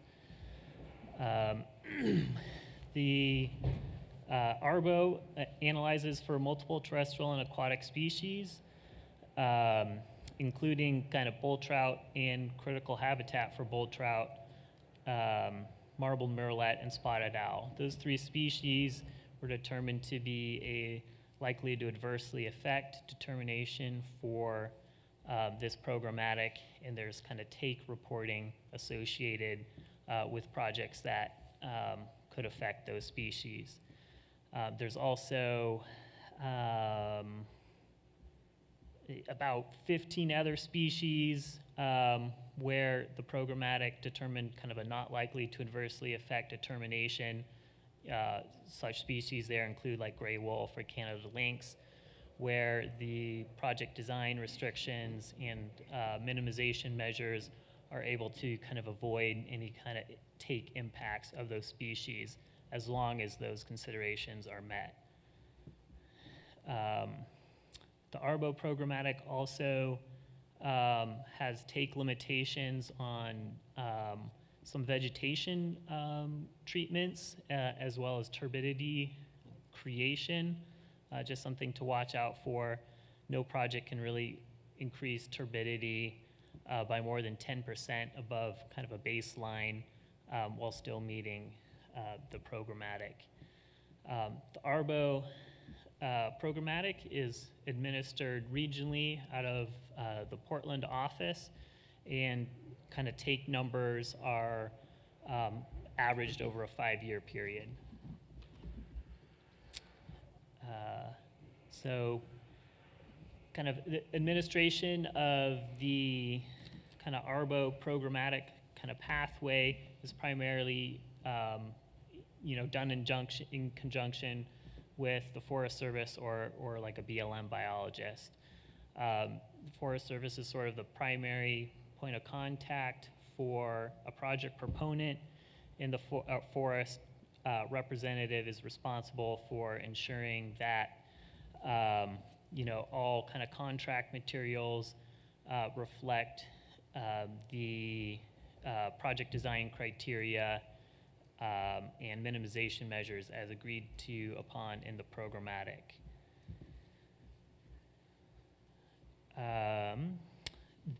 Unlike some other programmatics, ARBO does include a minor variance project or process, whereby slight changes can be contemplated under the ARBO framework.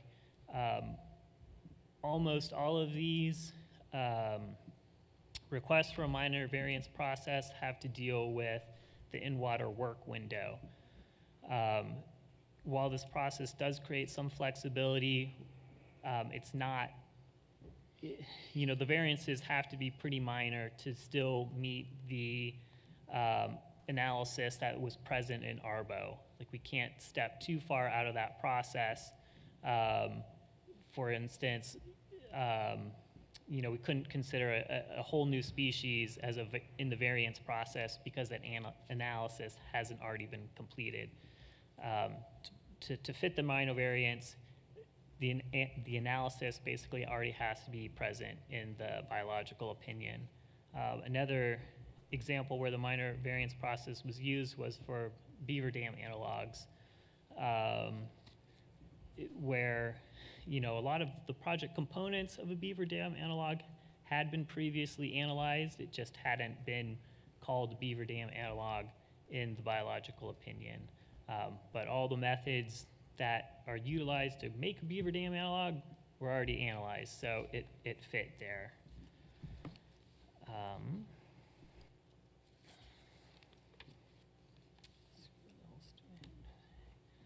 There are some projects are more complex than others. There's about 20 broad restoration categories within ARBO, and even within those 20 categories, there's probably 3 or 4 times as many subcategories. And so in kind of the example of the engineered log jams, the actual category in ARBO is large wood, boulder, and gravel placement, and engineered log jams is a subcategory to that larger overarching category. Many projects that we see kind of brought forward under the ARBO process can involve multiple categories.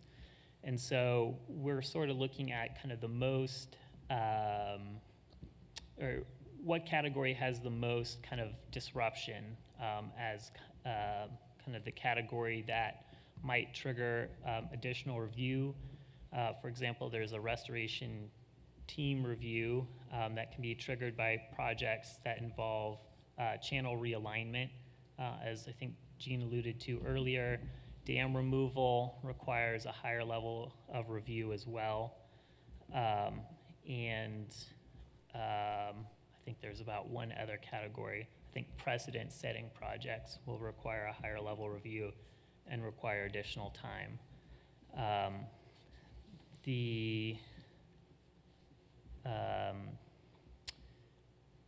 There's also kind of, when you're looking at kind of the project design criteria as spelled out in ARBO under all these kind of categories, you should also be aware that categories will often interact as well.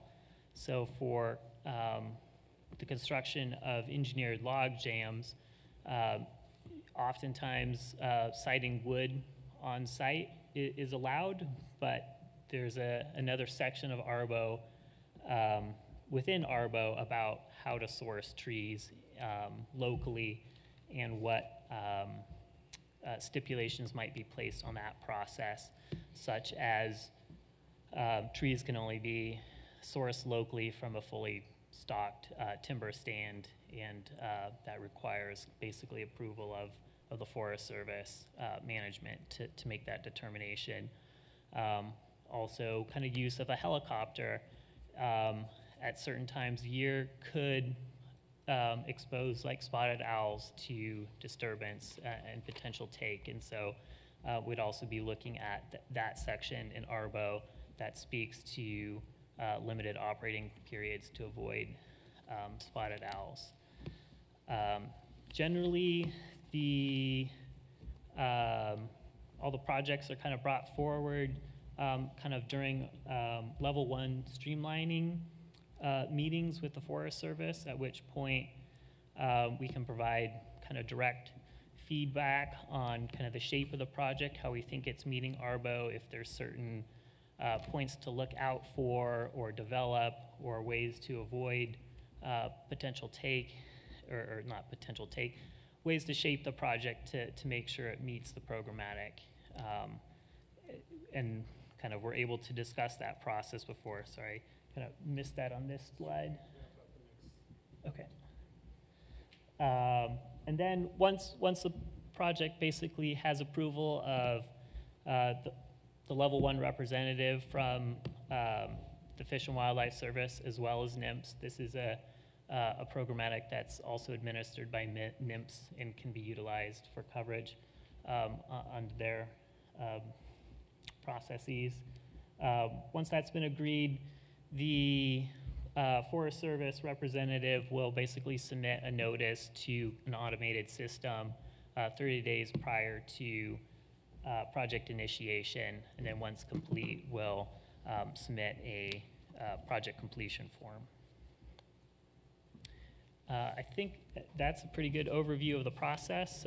Feel free to reach out with any questions. Email's good, calling's probably better. I have a couple business cards that I can hand out to folks that are interested. Thanks, Stuart. Couple real quick things. One variance thing that we often used to get was interest in using cable for anchoring wood, and that's a dead end, so don't bother bringing that one in. And then I guess if if we're working on a project with you and it's a complicated project, and if you spent a little time looking at the ARBO process, you can tell if it's going to trigger more review along with us. And so what we want our partners doing now is, if it's complicated and there's going to be more review, we want to start that process like in the fall before the following construction year. So just a heads up on that.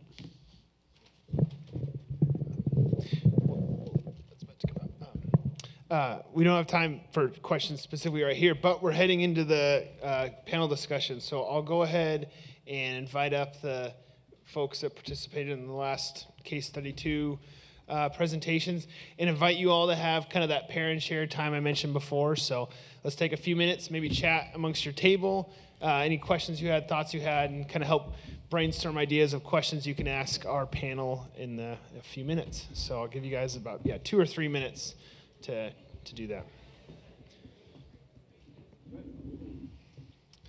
I think.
All right, let's get started in our panel discussion for case study 2. All right, anybody want to be the guinea pig and lead us off with questions? I think we got our mic runners out. I saw them. Any questions? I heard some good discussions. I assume it was about permitting. Hopefully it wasn't just about your lunch or something. But.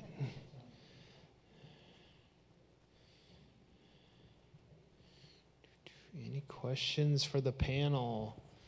I guess, I don't know if Gabby's our online checker. Maybe when she comes back, she can check online.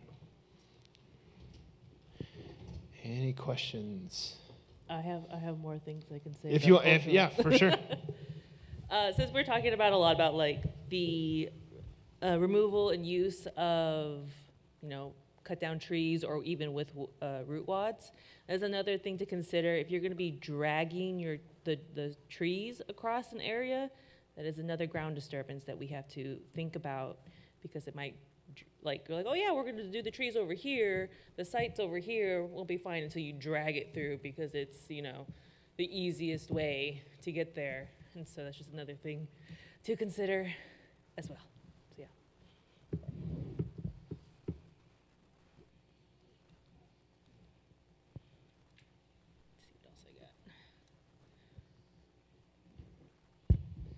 Sometimes when we're doing site exploration, we come across old garbage piles that have Pepsi cans from the 1970s. Don't care. Okay. Is there a kind of a time era thing that we should be thinking about out there? Because what looks like, trash, Aaron mentioned at Lower Shaston earlier, might not be, so. Oh yeah, there's a lot of trash. There's a lot of trash. Even historic trash, but it's still trash.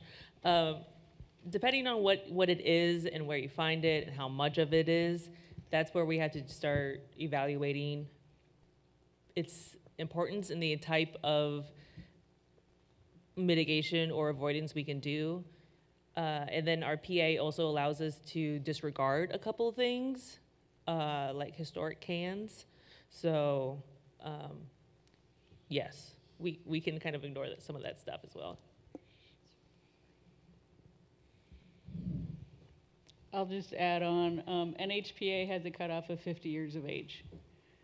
So that's the definition of a cultural resource. Anything older than 50 years, DAP starts to look at stuff 40 years and older, saying, hey, it's coming, especially buildings, it's coming close to 50 years, you should start paying attention to it.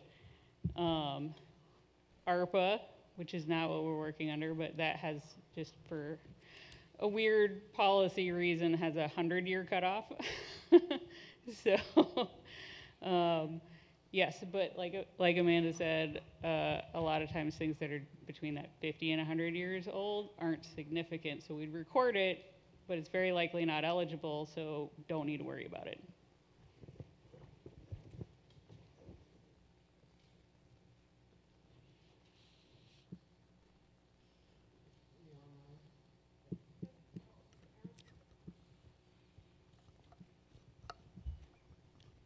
Question for Ryan. You mentioned wanting to focus in the future more on looking at monitoring of projects after we implement. And you and I had this conversation recently, but the challenge for us is, in most cases, the funders don't even allow monitoring as an allowable use of their money. And even if they did, 5-10 years down the road, that money's long gone.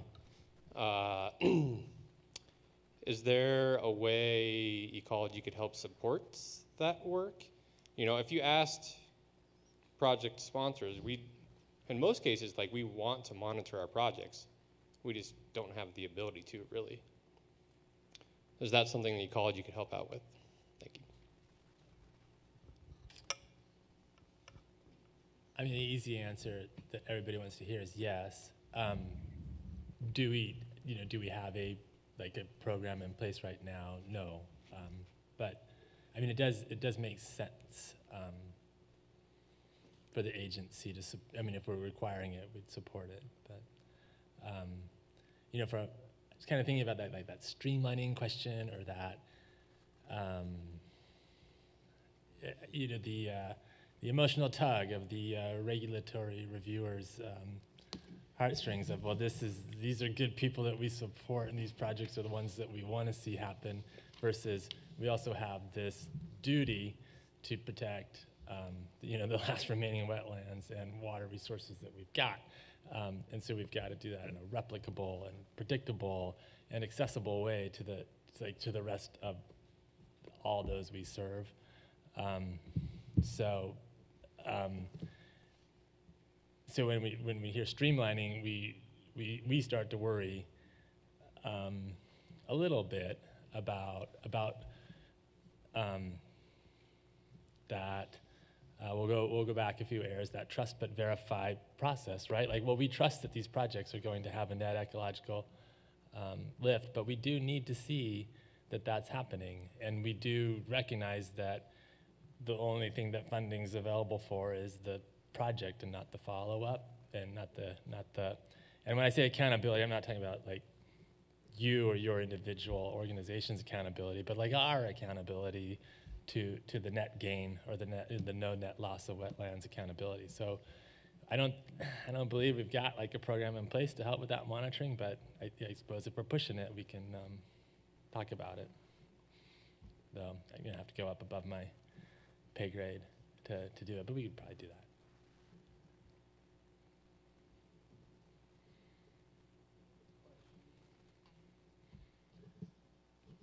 All right. I'd like to just offer a comment. So the Aquatic Restoration Biological Opinion, ARBO, is currently in its second generation. There's talk of a third edition of that programmatic, coming down the pipelines in, the next couple years, or at least starting to get worked on in the next couple years. So for those folks that have been through that process and have suggestions for how to make that process better, if there's any identified kind of project types that you'd like to see covered, please reach out with those comments on how to make it better, because the service is interested in how to improve that process as well.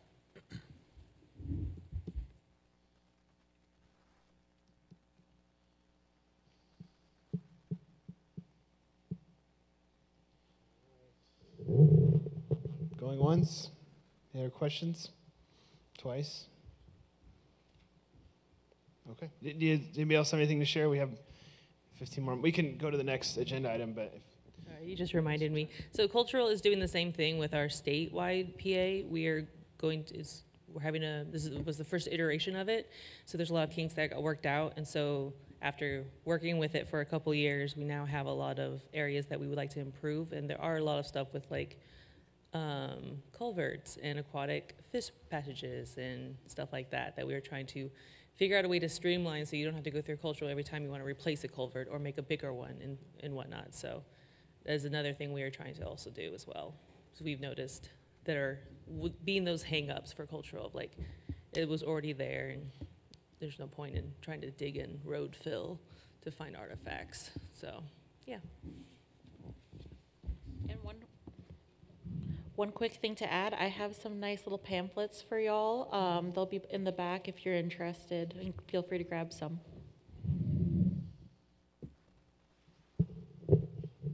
right. If there's no questions for this panel, I think we'll go to the skip ahead to at least initiate the U.S. Forest process update. Gene, do you want to do?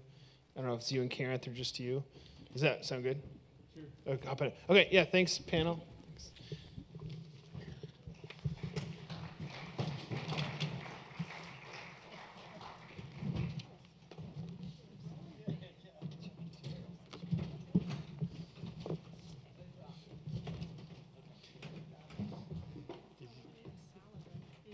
No, you're good.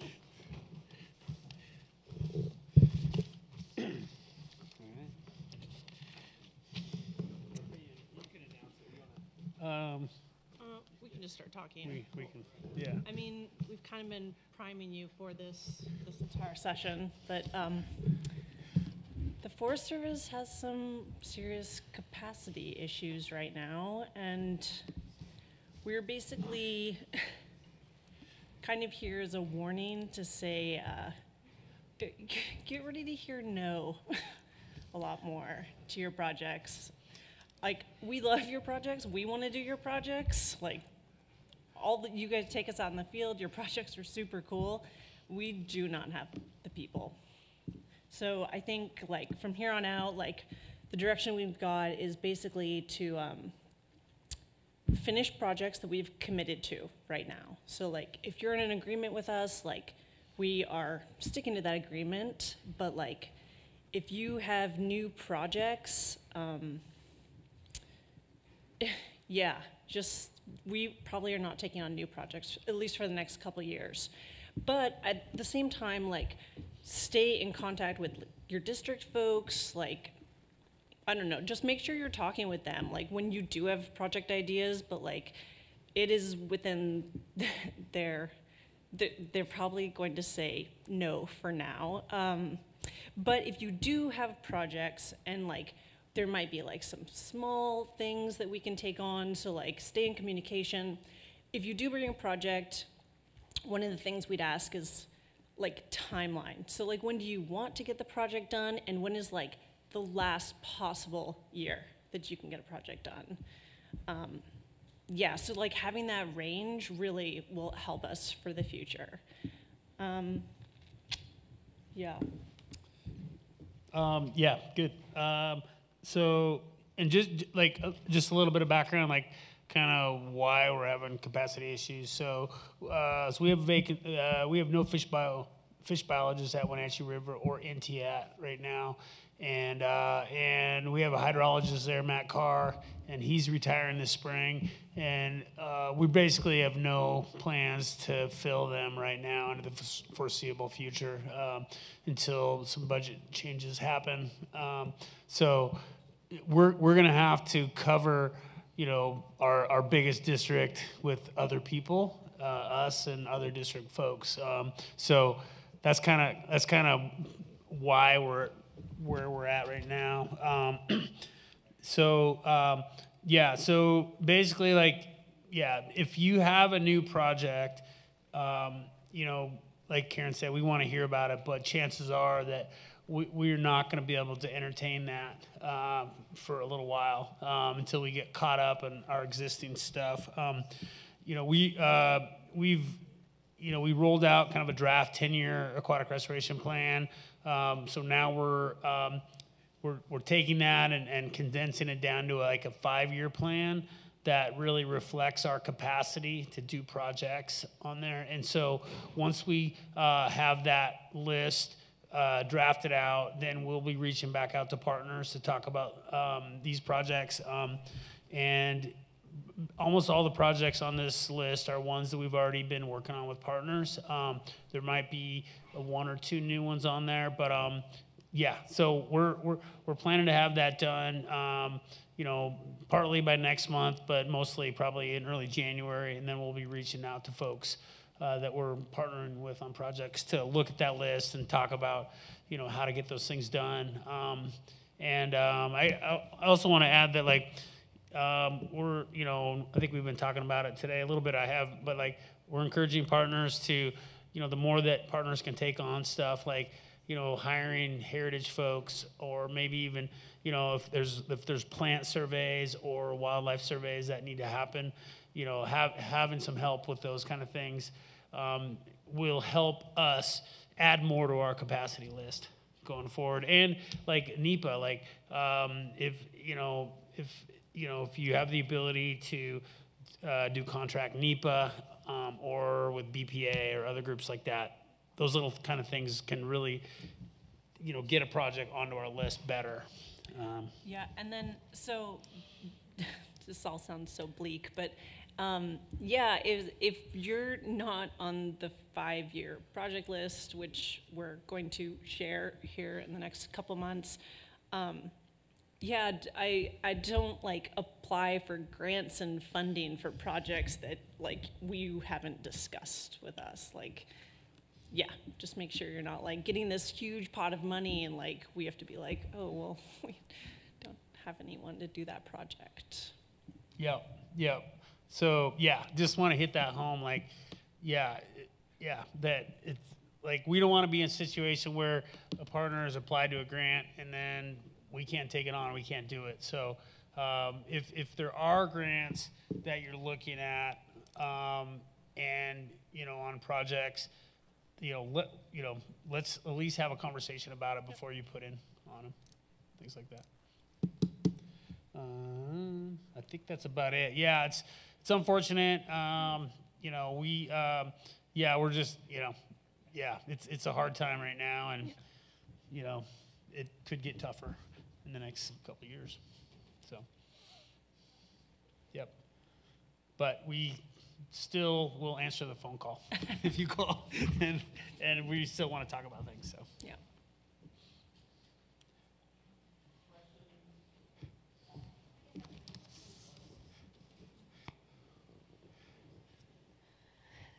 Can you see us maybe being more opportunistic with post-fire recovery projects in riparian areas, or, kind of critical timing projects where maybe there's a road around that 5-year way out in the distance? I don't know if y'all could speak to that. Is that y'all's team? How does that work? Is there opportunity there? yeah, it's a good question, because I think, we've had a number of conversations with our, kind of dynamic landscape and post-fire conditions, and I would say sometimes there's times when we might prioritize some other action because you have a narrow window to get something done, but it falls under like such a specific guideline. It has to be like an emergency is kind of, so like it, yeah. So it could be opportunistic, but like those post wildfire like opportunities, like specifically on the Forest Service land, like they have to happen in the first year, and they have to be like, life safety hazards. Yeah, so there are things that could work, but it's like this really narrow definition. I got a question for you. Yeah. Does like our bear or bar, those are that quick window right after a fire. Yep. Would there be opportunities in there if we had a partner project to do something like, is that even possible? Well, bar funding has been paused for the foreseeable future. So if you don't know what that is like, so post-wildfire, we have 1 year to respond and do projects. That's 1 year from containment date. BAR was this new pilot project that was within the 3-year window, which was a lot more relaxed and easier to actually get things done, like seeding, et cetera. There's probably a couple scenarios where you could get stuff done, but like you have to get it done within a year, and it'd have to be really specific. Okay. Yeah. Yeah. So I guess maybe, but it's challenging. Yeah. Like what kind of, maybe in break we could I'd be interested to hear what kind of project ideas you have. I have I know there's some other forests that maybe have done some stuff like wood tipping they've been able to do with some hazard trees, but like